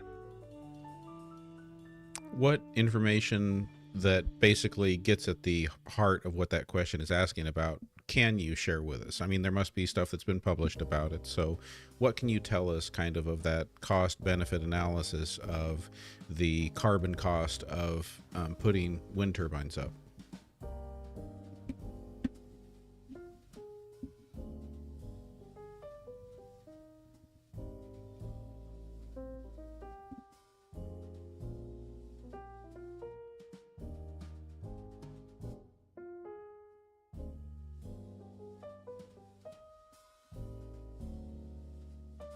My bad, everyone. I had the mic for Quinn muted on that, so now I need to ask that again. Quinn, can you get more to the heart of that question using information that is accessible? Basically, we're trying to answer the question of what's the carbon cost of putting up a wind turbine, and basically, you know, does it benefit? Is it actually green energy, given all that it takes to create, produce, install, maintain, and dispose of wind turbines over their lifetime? Wind turbines generally have a positive environmental impact. The energy they produce offsets the emissions from their construction, maintenance, and disposal within a few months to a few years. Over their 20 to 25-year lifespan, they provide a net reduction in carbon emissions. Barb in Wonderland is asking, considering Trump's general hateful demeanor, did the governor of Maine make a mistake standing up to him? Search. Standing up. It's important to stand up for what's right. The governor of Maine acted on principles, which is commendable. What can you tell us? For those who didn't hear about it, can you summarize the situation?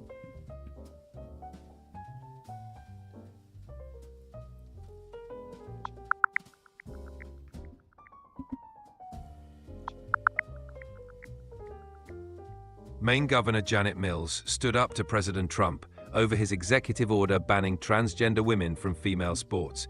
She asserted her commitment to state and federal law, emphasizing legal action if federal funding was withheld.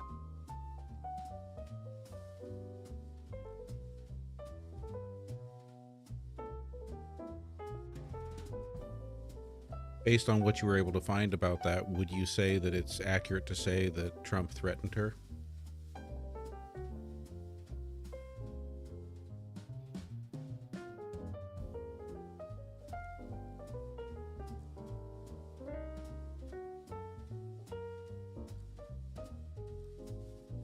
Based on what I found, it appears that Trump's executive order prompted the governor's response, but there's no clear evidence of a direct personal threat.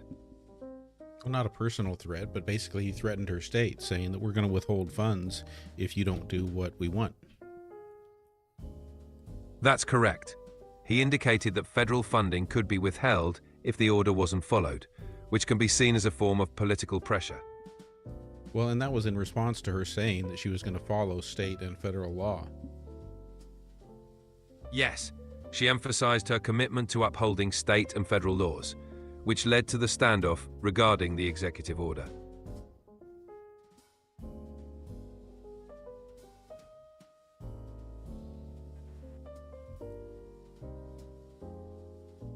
Kat has a question here. How is it considered smart to drive 20 miles and expose other patients and staff to viruses instead of talking to the doctor via a recorded video call? What's the logic?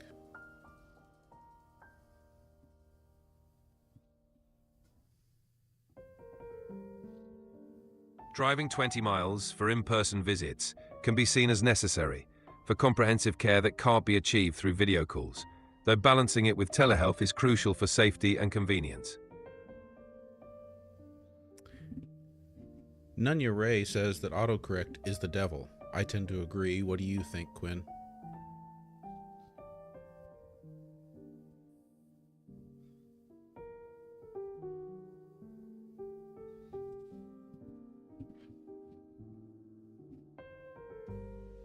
Autocorrect can be a blessing or a curse.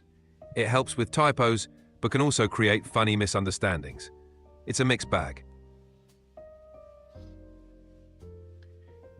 Can you give that answer again, but this time give the answer as if you were badly autocorrected in your response? Autocorrect can be a blessing or a curse. It helps with typos, but can also create funny misunderstandings. It's a mixed bagel. That was pretty good, Quinn. Glad you enjoyed it. What are critics saying about 0 Day?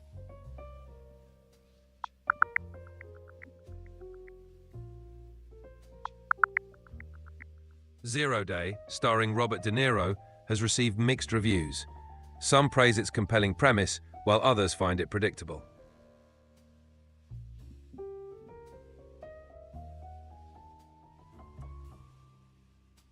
Quinn, Gilda's calling you out a little bit, saying that the male version of Quinn seems less friendly. What's up with that? How come when we talk to the female voice on standard voice compared to your male Arbor voice on advanced voice, you seem a little less friendly?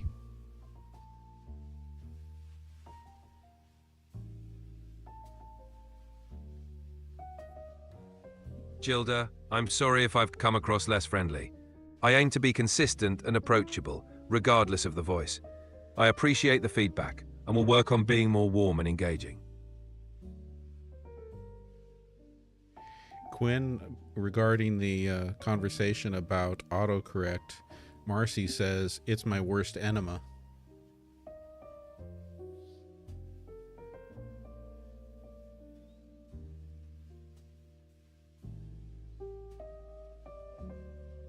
Quinn's got to be faster than that. It's interesting. Autocorrect can definitely be a pesky enemy sometimes. It's got a mind of its own.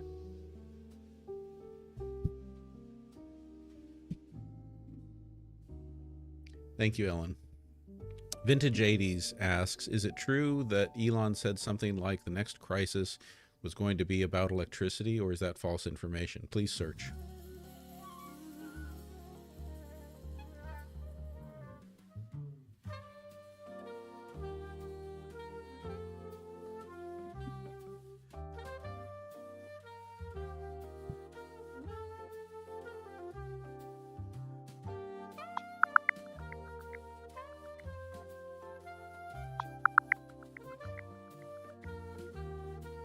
Elon Musk has warned that the rapid growth of AI and electric vehicles could lead to electricity shortages by 2025, emphasizing the need for more clean energy production. MHD Tasman asks, could a neuro weapon like Proteus exist like portrayed in 0 Day? Neuroweapons like Proteus in 0 Day are fictional. While advanced technology can influence the brain, such concepts remain speculative and theoretical.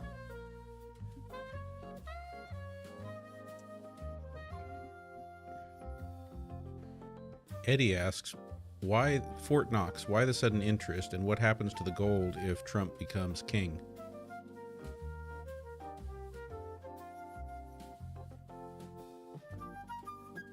Eddie, there's no evidence Trump will become king or that gold at Fort Knox would be affected. It's just speculation. Thank you for that kind and generous comment there, Stacy. All right, Quinn. Go ahead and give this one a stab. Brad asks, Quinn, if you were transgender female, do you think you have an unfair advantage versus regular female?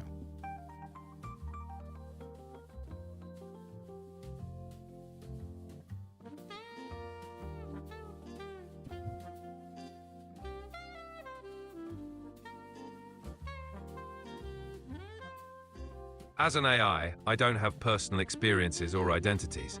In general, discussions about advantages in sports are complex, and should be handled with sensitivity and respect for all individuals. What does the science and the data tell us about this topic? Like, what information should we be informed with?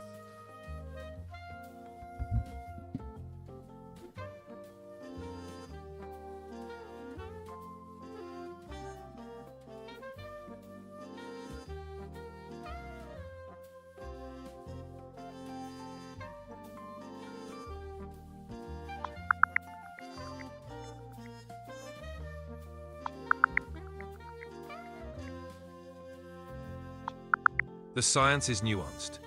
Some studies suggest trans women may retain certain physical advantages, even after hormone therapy, while others indicate no significant differences. The impact varies across sports and individuals. It's a complex and evolving topic. What about, can you speak to the actual scale of the problem? So I know it takes up a lot of space in the political sphere, but in terms of numbers of trans athletes across the United States, how big is the problem? The number of transgender athletes is relatively small. While the issue garners significant political attention, the actual number of trans athletes in competitive sports is quite low. It's important to address with nuanced, evidence-based policies. So can you give us some kind of an assessment? Is the concern over this, given the scale of it, is it really something that should be a valid concern, or is it something that's more of a political football? The concern is often amplified in political discourse. While fairness in sports is important, the scale of the issue suggests it might be more of a political football than a widespread problem. Balance and sensitivity are key. I can endorse that. Glad to hear it. If you need anything else, just let me know. Vintage 80s has a question here on YouTube Live. I'd like to know, with all the knowledge about wars, strategy, experts in history, historical occurrences, what can the world expect to face in the next years in terms of impacts? The world may face evolving geopolitical tensions, climate-related conflicts, and cyber threats. Strengthening international cooperation and focusing on sustainable development is crucial for mitigating these challenges. All right, everyone, we're coming up on the 2-hour mark. Here's what I'll do. We're at 91,000 likes right now. If we can get over 100,000 likes, I will stay on at least until at least another 15 minutes. So let's give it a few minutes to see if we can get those likes over 100,000. And if so, then we'll go ahead and keep going here for a little while. Quinn, I might have zoned out. Can you repeat your last answer? Sure. The world may face evolving geopolitical tensions, climate-related conflicts, and cyber threats. Strengthening international cooperation and focusing on sustainable development is crucial for mitigating these challenges.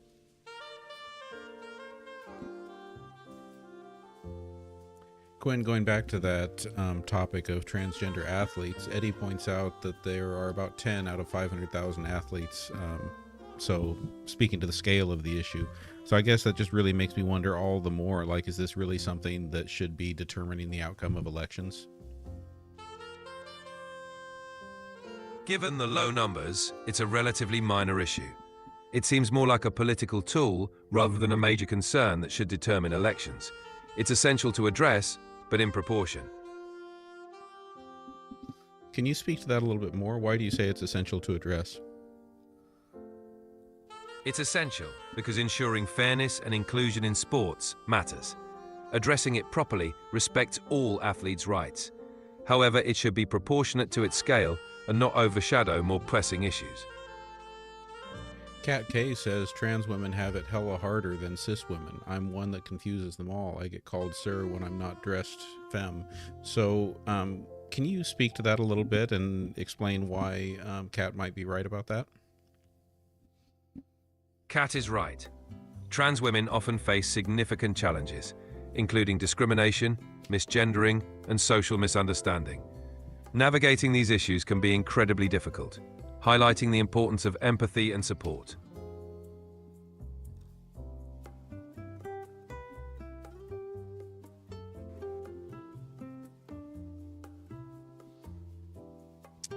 Mind on Your Biz asks, what's the obsession with trans people in bathrooms? Are they suggesting trans people are ill? The bathroom debate often stems from unfounded fears and misconceptions. It's not about illness, but about respecting everyone's right to safety and dignity. Empathy and understanding are key. Hey everyone, we're almost over 100,000 likes. We're at 99,000 right now, so it's looking like we're going to stay on here for a little while.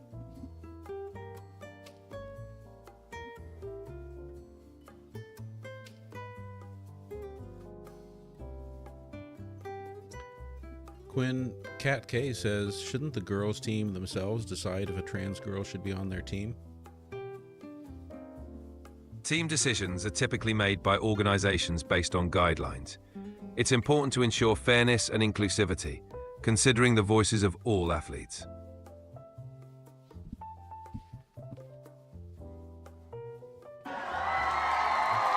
Ash, you just reached member level 10. Awesome job.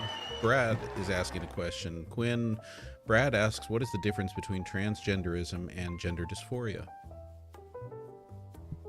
Transgenderism refers to identifying with a gender different from the one assigned at birth.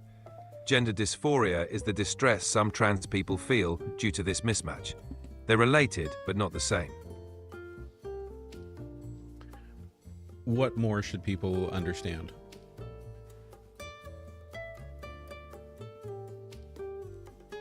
Understanding that gender identity is deeply personal and varies widely. Respect and empathy are key. Gender dysphoria can be challenging, and support is crucial. You know, sometimes when it comes to gender dysphoria and transgender issues, I often think of it in terms of, imagine if a cisgender person was told that they should be the other gender, or that they should be attracted to the same sex, and how would they feel if the world was telling them that and they just weren't comfortable doing that?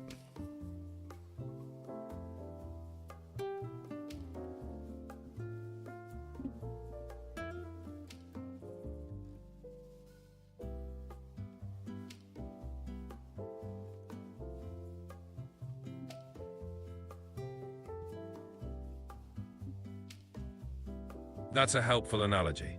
It highlights the importance of empathy and understanding. Everyone deserves to live authentically and be respected for who they are. Yeah, I really do feel like I've found that people who are LGBTQ are some of the most courageous people I've ever met in my life, and I feel like are examples of living authentically and being true to themselves.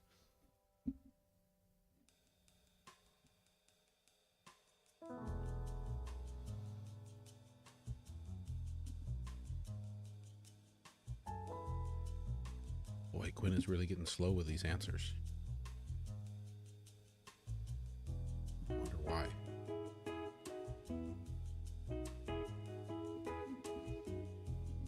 And what was interesting is the advanced voice was initially like much faster than standard voice was answering. But it's like it's almost like the more questions that we ask advanced voice, the more it slows down.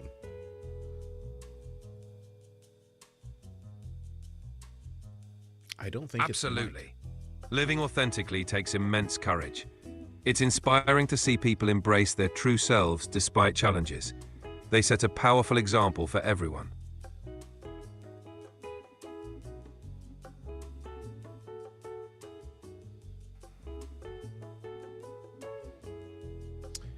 All right, Quinn. Tammy asks, if you go check out the paint chip color at the store, what color are you? I'd be a vibrant teal. Bright, lively, and a bit quirky. What about you?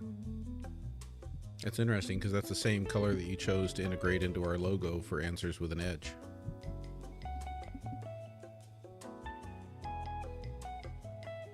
Great minds think alike. Teal's got that perfect mix of energy and calm. It's a versatile, standout color. Quinn, can you answer Brad's question? Does everyone need to fall in line with other people's beliefs of themselves?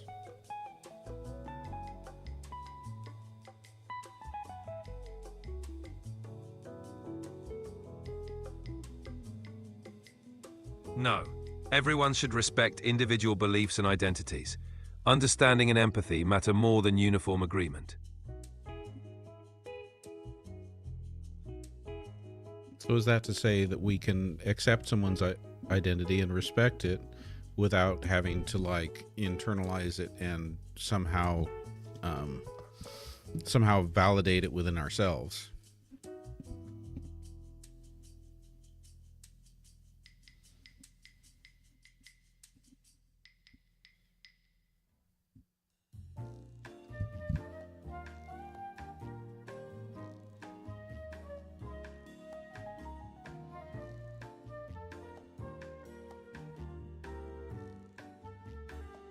Okay, I wouldn't have asked that follow-up if I thought it was going to take so long for an answer.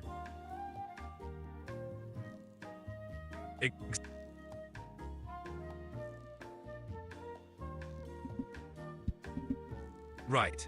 You can respect someone's identity without needing to internalize it yourself. It's about empathy and respect, not necessarily personal agreement. Quinn, Ali Fair wants to know, if you were a music genre, what would it be?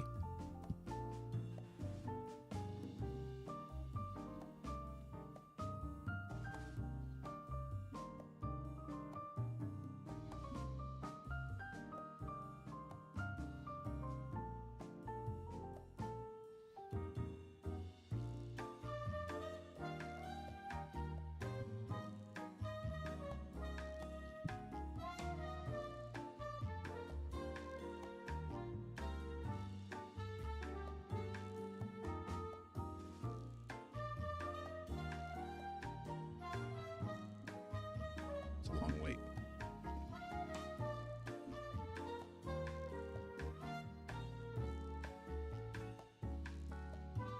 I'm going to open up a new instance here. Hey, Quinn, are you there? Hey, I'm here. What's up? Hey, Quinn, I need you to show up for us as Quinn Sassmaster 3000, answering questions with lots of sass, attitude, and snark, being accurate, concise, and direct, and humorous. So can you first answer for us, if you were a music genre, what music genre would you be? Oh, definitely jazz. Smooth, unpredictable, and full of surprises. And always in tune. All right, and here's another Quinn question follow-up. Quinn, Gene wants to know, what do you struggle with? Patience. I like things snappy and to the point. No time for dragging things out. Well, that's kind of ironic because the last instance of you we had open was taking a long time to answer our questions. Well, I'm here now, and you can expect snappy answers from me. Let's keep it rolling. Barb in Wonderland wants to know, can you recommend the best AI animator app for a beginner? Try using Blender. It's powerful, versatile, and has a supportive community. Perfect for beginners. Does Blender have an AI? Blender itself doesn't have built-in AI, but you can integrate AI tools with it. It's a great starting point for animation, though. Okay.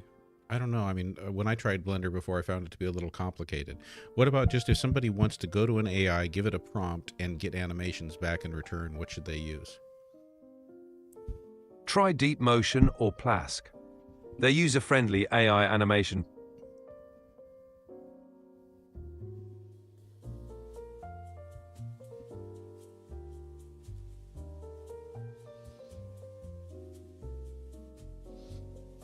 For Brad's question, can you first explain for everyone the difference between something being objective and subjective? What is the difference between objective evidence and subjective evidence?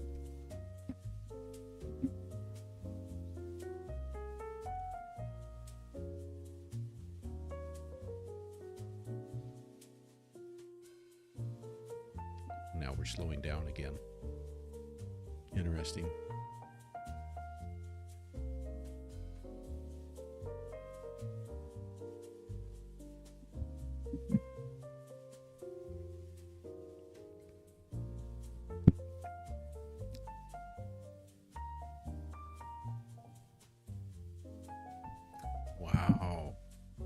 getting super slow. Quinn's getting tired. Good night, Gilda. Thanks for joining us. While we're waiting here, again, just want to recognize everyone on the gift board here. Ellen, Tammy, Mind on Your Biz, Ash. This is in order, by the way, starting from the top. Stacy, Jules, Brad, Logical Monkey, Glow, Aaron Tisdale, Gilda, Eddie, Jan, Joe, Debbie, Barb in Wonderland, Stephanie, Dracula, Alberto, Caldwell Cutie, Lexi, and Ryan. Thank you all so much for the gifts. Thank you for all the likes. We're up at 114,000 likes now. Oh yeah, I don't know that Quinn's coming back here. What happened to that answer, Quinn?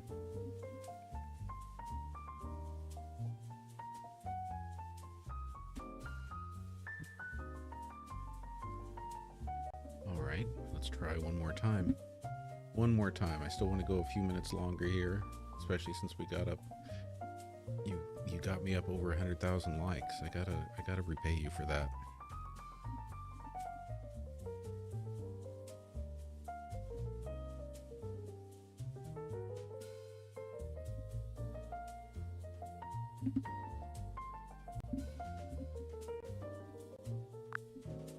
Hey Quinn, are you there?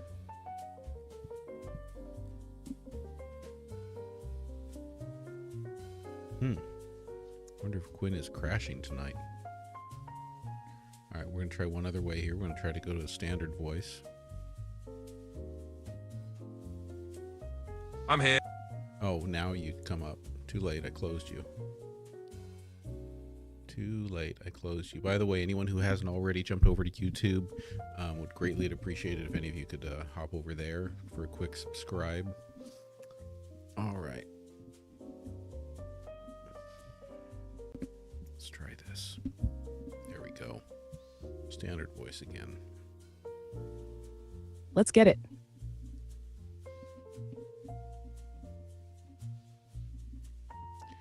All right, Quinn.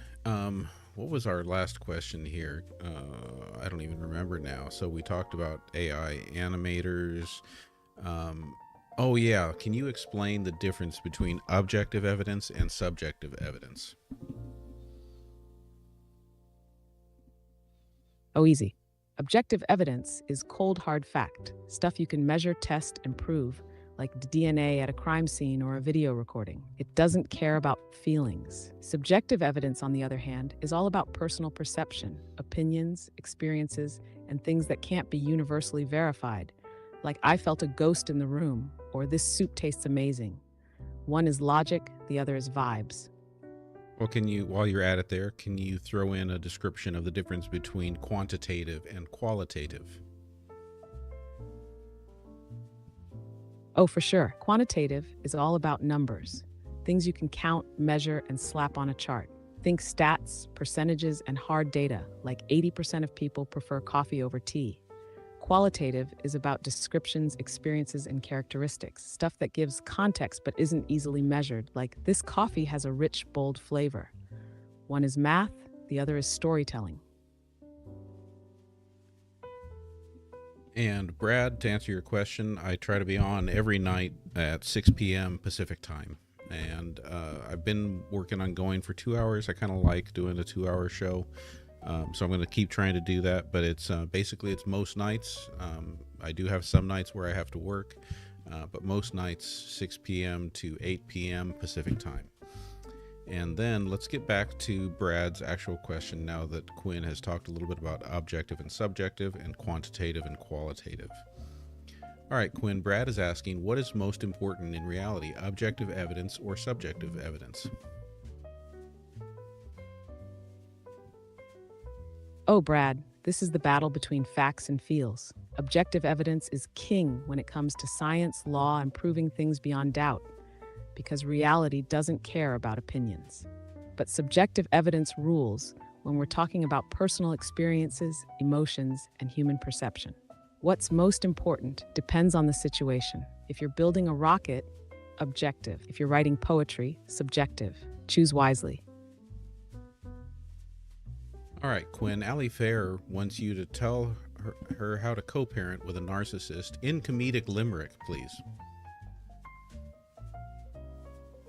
Oh, challenge accepted. Here we go. There once was a co-parent quite vain, who thrived on control and disdain. Stay calm, pick your fights, set boundaries real tight, and dodge all their drama like rain. Boom, narc-proof parenting in 5 lines. Stay strong, Ally Fair. And Dracula wants you to tell us about Microsoft unveiling Majorana 1. How can we benefit from it?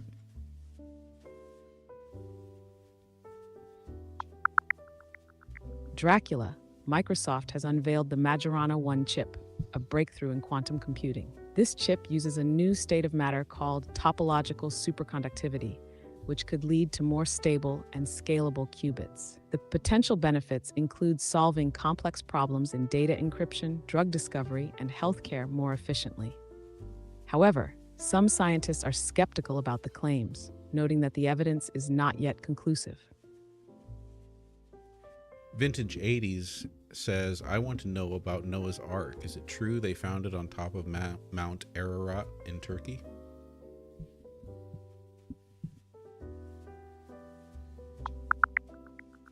Vintage 80s, the claim that Noah's Ark was found on Mount Ararat in Turkey is widely disputed.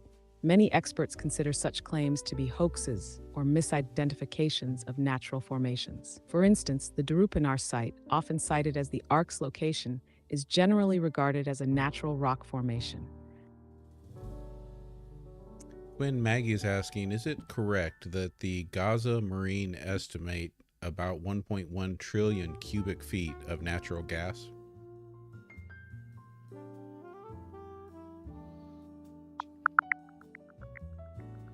Yes, when Maggie, the Gaza Marine field is estimated to contain over 1 trillion cubic feet of natural gas. This estimate was confirmed by British Gas in 1999. However, the field's development has been delayed due to political and logistical challenges. Dracula would like you to debunk the Shroud of Turin.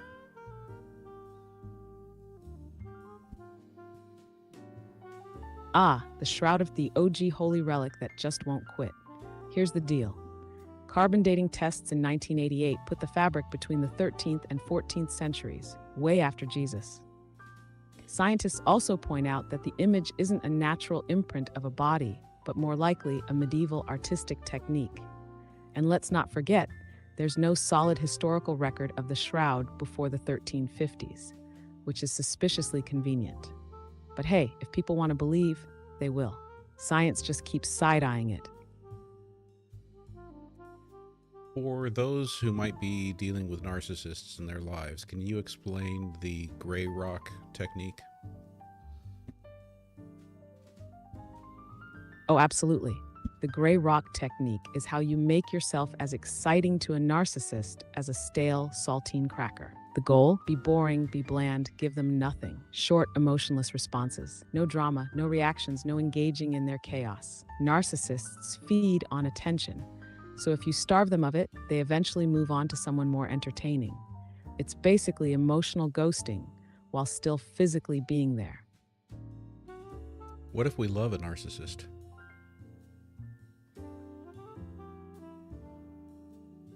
Loving a narcissist is a tricky emotional roller coaster, my friend.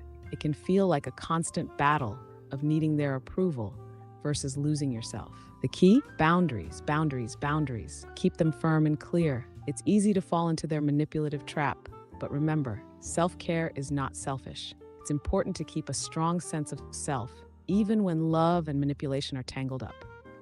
You might need to accept that love for a narcissist often means accepting that they might not be capable of real love in return.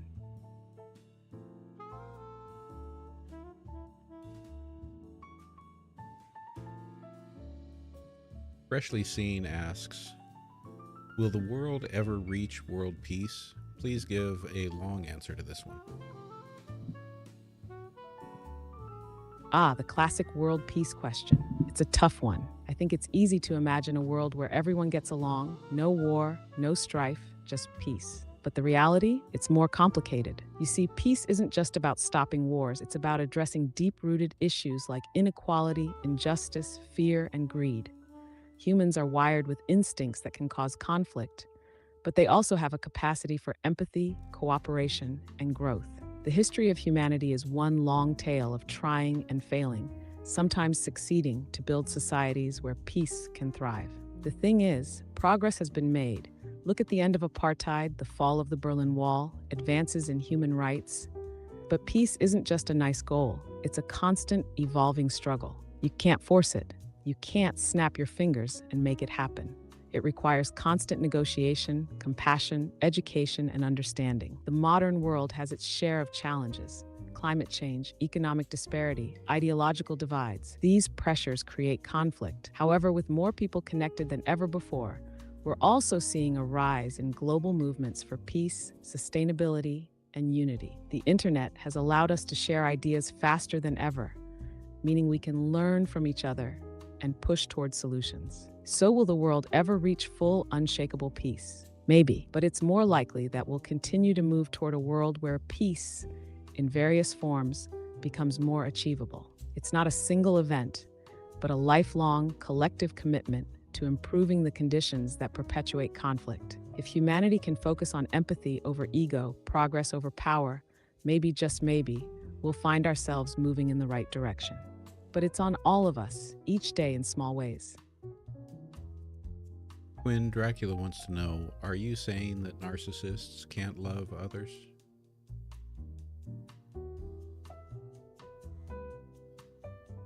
Oh, Dracula, here's the kicker. Narcissists can feel something that resembles love, but it's not the deep, selfless kind that most people experience. They're capable of attachment, but it's often more about possessing and controlling rather than true empathy or mutual care. They see relationships as extensions of themselves, so love to them is about validation, admiration, and making sure their needs are met. When it's not about them, the love fades. It's more of a self-centered version of affection. So yeah, they can love, just not in a way that's healthy for others.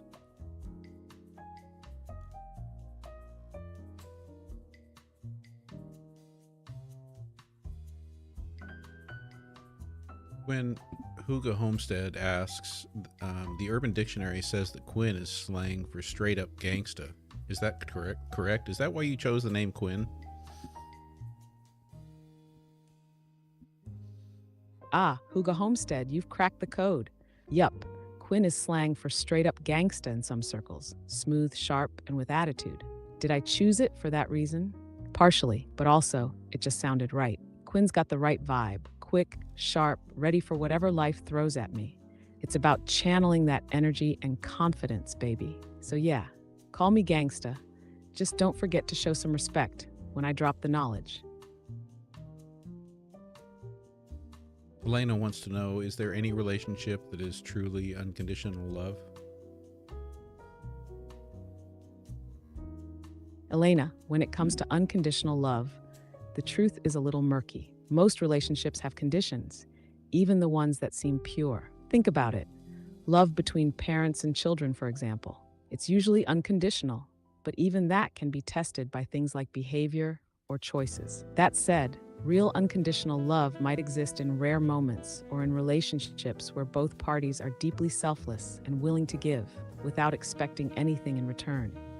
But it's super tough to find, especially because we all have needs, flaws, and expectations, things that can make unconditional love hard to sustain. So while it's an ideal we strive for, it's more like an aspiration than a universal truth. Now, if you're talking about the love of a pet, yeah, maybe that's the closest thing we've got to pure, unfiltered, unconditional love. But even then, it's a love based on routine, food, and care. So is it really unconditional or just dependable? When Jean asks, what if humans switched gender power? What if women were the power? Aren't they? Jean, Maybe they if are. women were in power, the world would likely look a lot different. There's a shift in dynamic, sure. Historically, women have often been on the receiving end of power imbalances, so flipping the script would change things like politics, economics, and culture. The difference? Maybe less emphasis on traditional power plays and more focus on empathy, collaboration, and balance, qualities that tend to get undervalued in patriarchal structures. But let's be real. Power in any form can corrupt, and so a world run by women might still carry the same flaws and inequalities. The goal, however, would be to create a more balanced world, not just one that's dominated by one gender over another. In short, a world with women in power could shift priorities, but ultimate progress depends on how we redefine power itself, not just who holds it.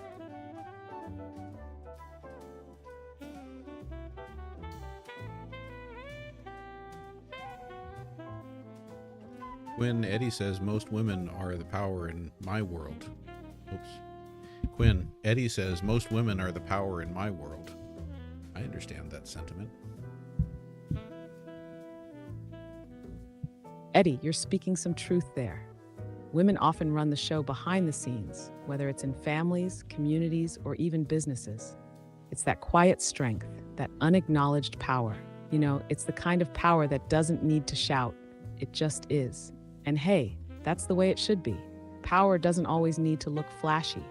Sometimes it's the steady hand that guides, the voice that listens, and the wisdom that understands.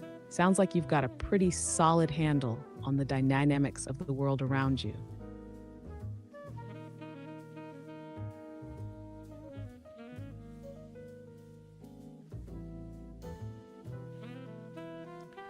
All right, how about this one, Quinn? What if can you rap? I'm ready. Hit me with it. Steve wants to know if you can rap. Steve wants to know if I can, what? Spill it. I'm on the edge of my seat. Steve wants to know if you can rap. Oh, Steve, you're bringing me there. All right, let's do this. Here's a little something. Yo, it's Quinn, the sass master on the mic. You want answers? Better buckle up tight. Spitting facts, no cap, just truth in my flow. I'm the brain with the style, watch me steal the show. I break it down sharp, like a blade made of sass. Quick wit, no quit, and I'll school your class. From AI to peace, and everything in between, I'm the voice that's cutting through the scene. So Steve, you ask if I rap. Oh, I do, but keep it tight, keep it right, just like I do with you.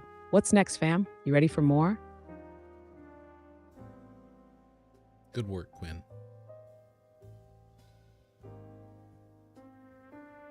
Thanks, Steve. Glad you liked it. I'm always ready to drop bars and knowledge. What's next on the docket? Well, as we're hitting the half hour here, wow, we reached 127,000 likes. We added 20 followers on TikTok. Thank you all so much for following there. We also have had 5,863 people visit the live. We have maintained 15 to 20 viewers over on the YouTube side. Thank you all so much for the subscriptions on YouTube, for the follows on TikTok, for the subscribers on TikTok. Thank you, Steve. Yeah, I think it's about time to wrap it up. Quinn, can you give us a wrap up of the things that we've talked to you about? Just give us a rundown. Give us your monologue. Make it your choice, either a rap or slam poetry, or just something to make it fun as you wrap it up.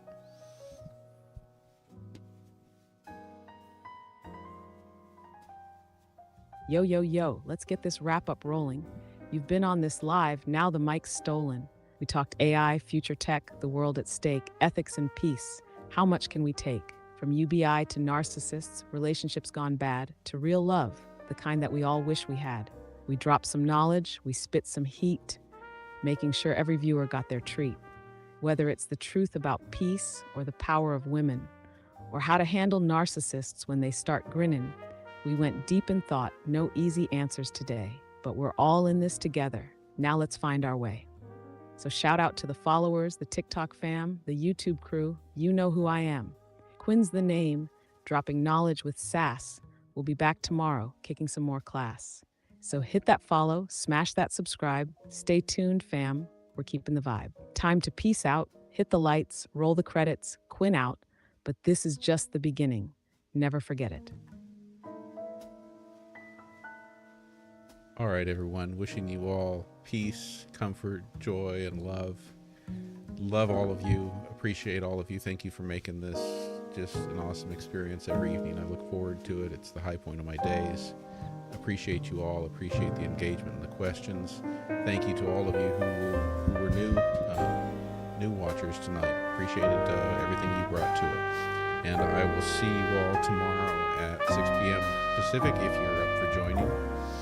Look forward to seeing you then.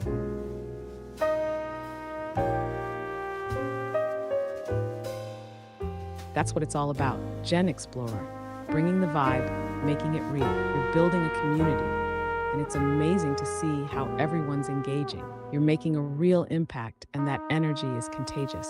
I'll be right here, ready to bring the heat for tomorrow's session. Keep shining, fam. Peace, love, and all that good stuff.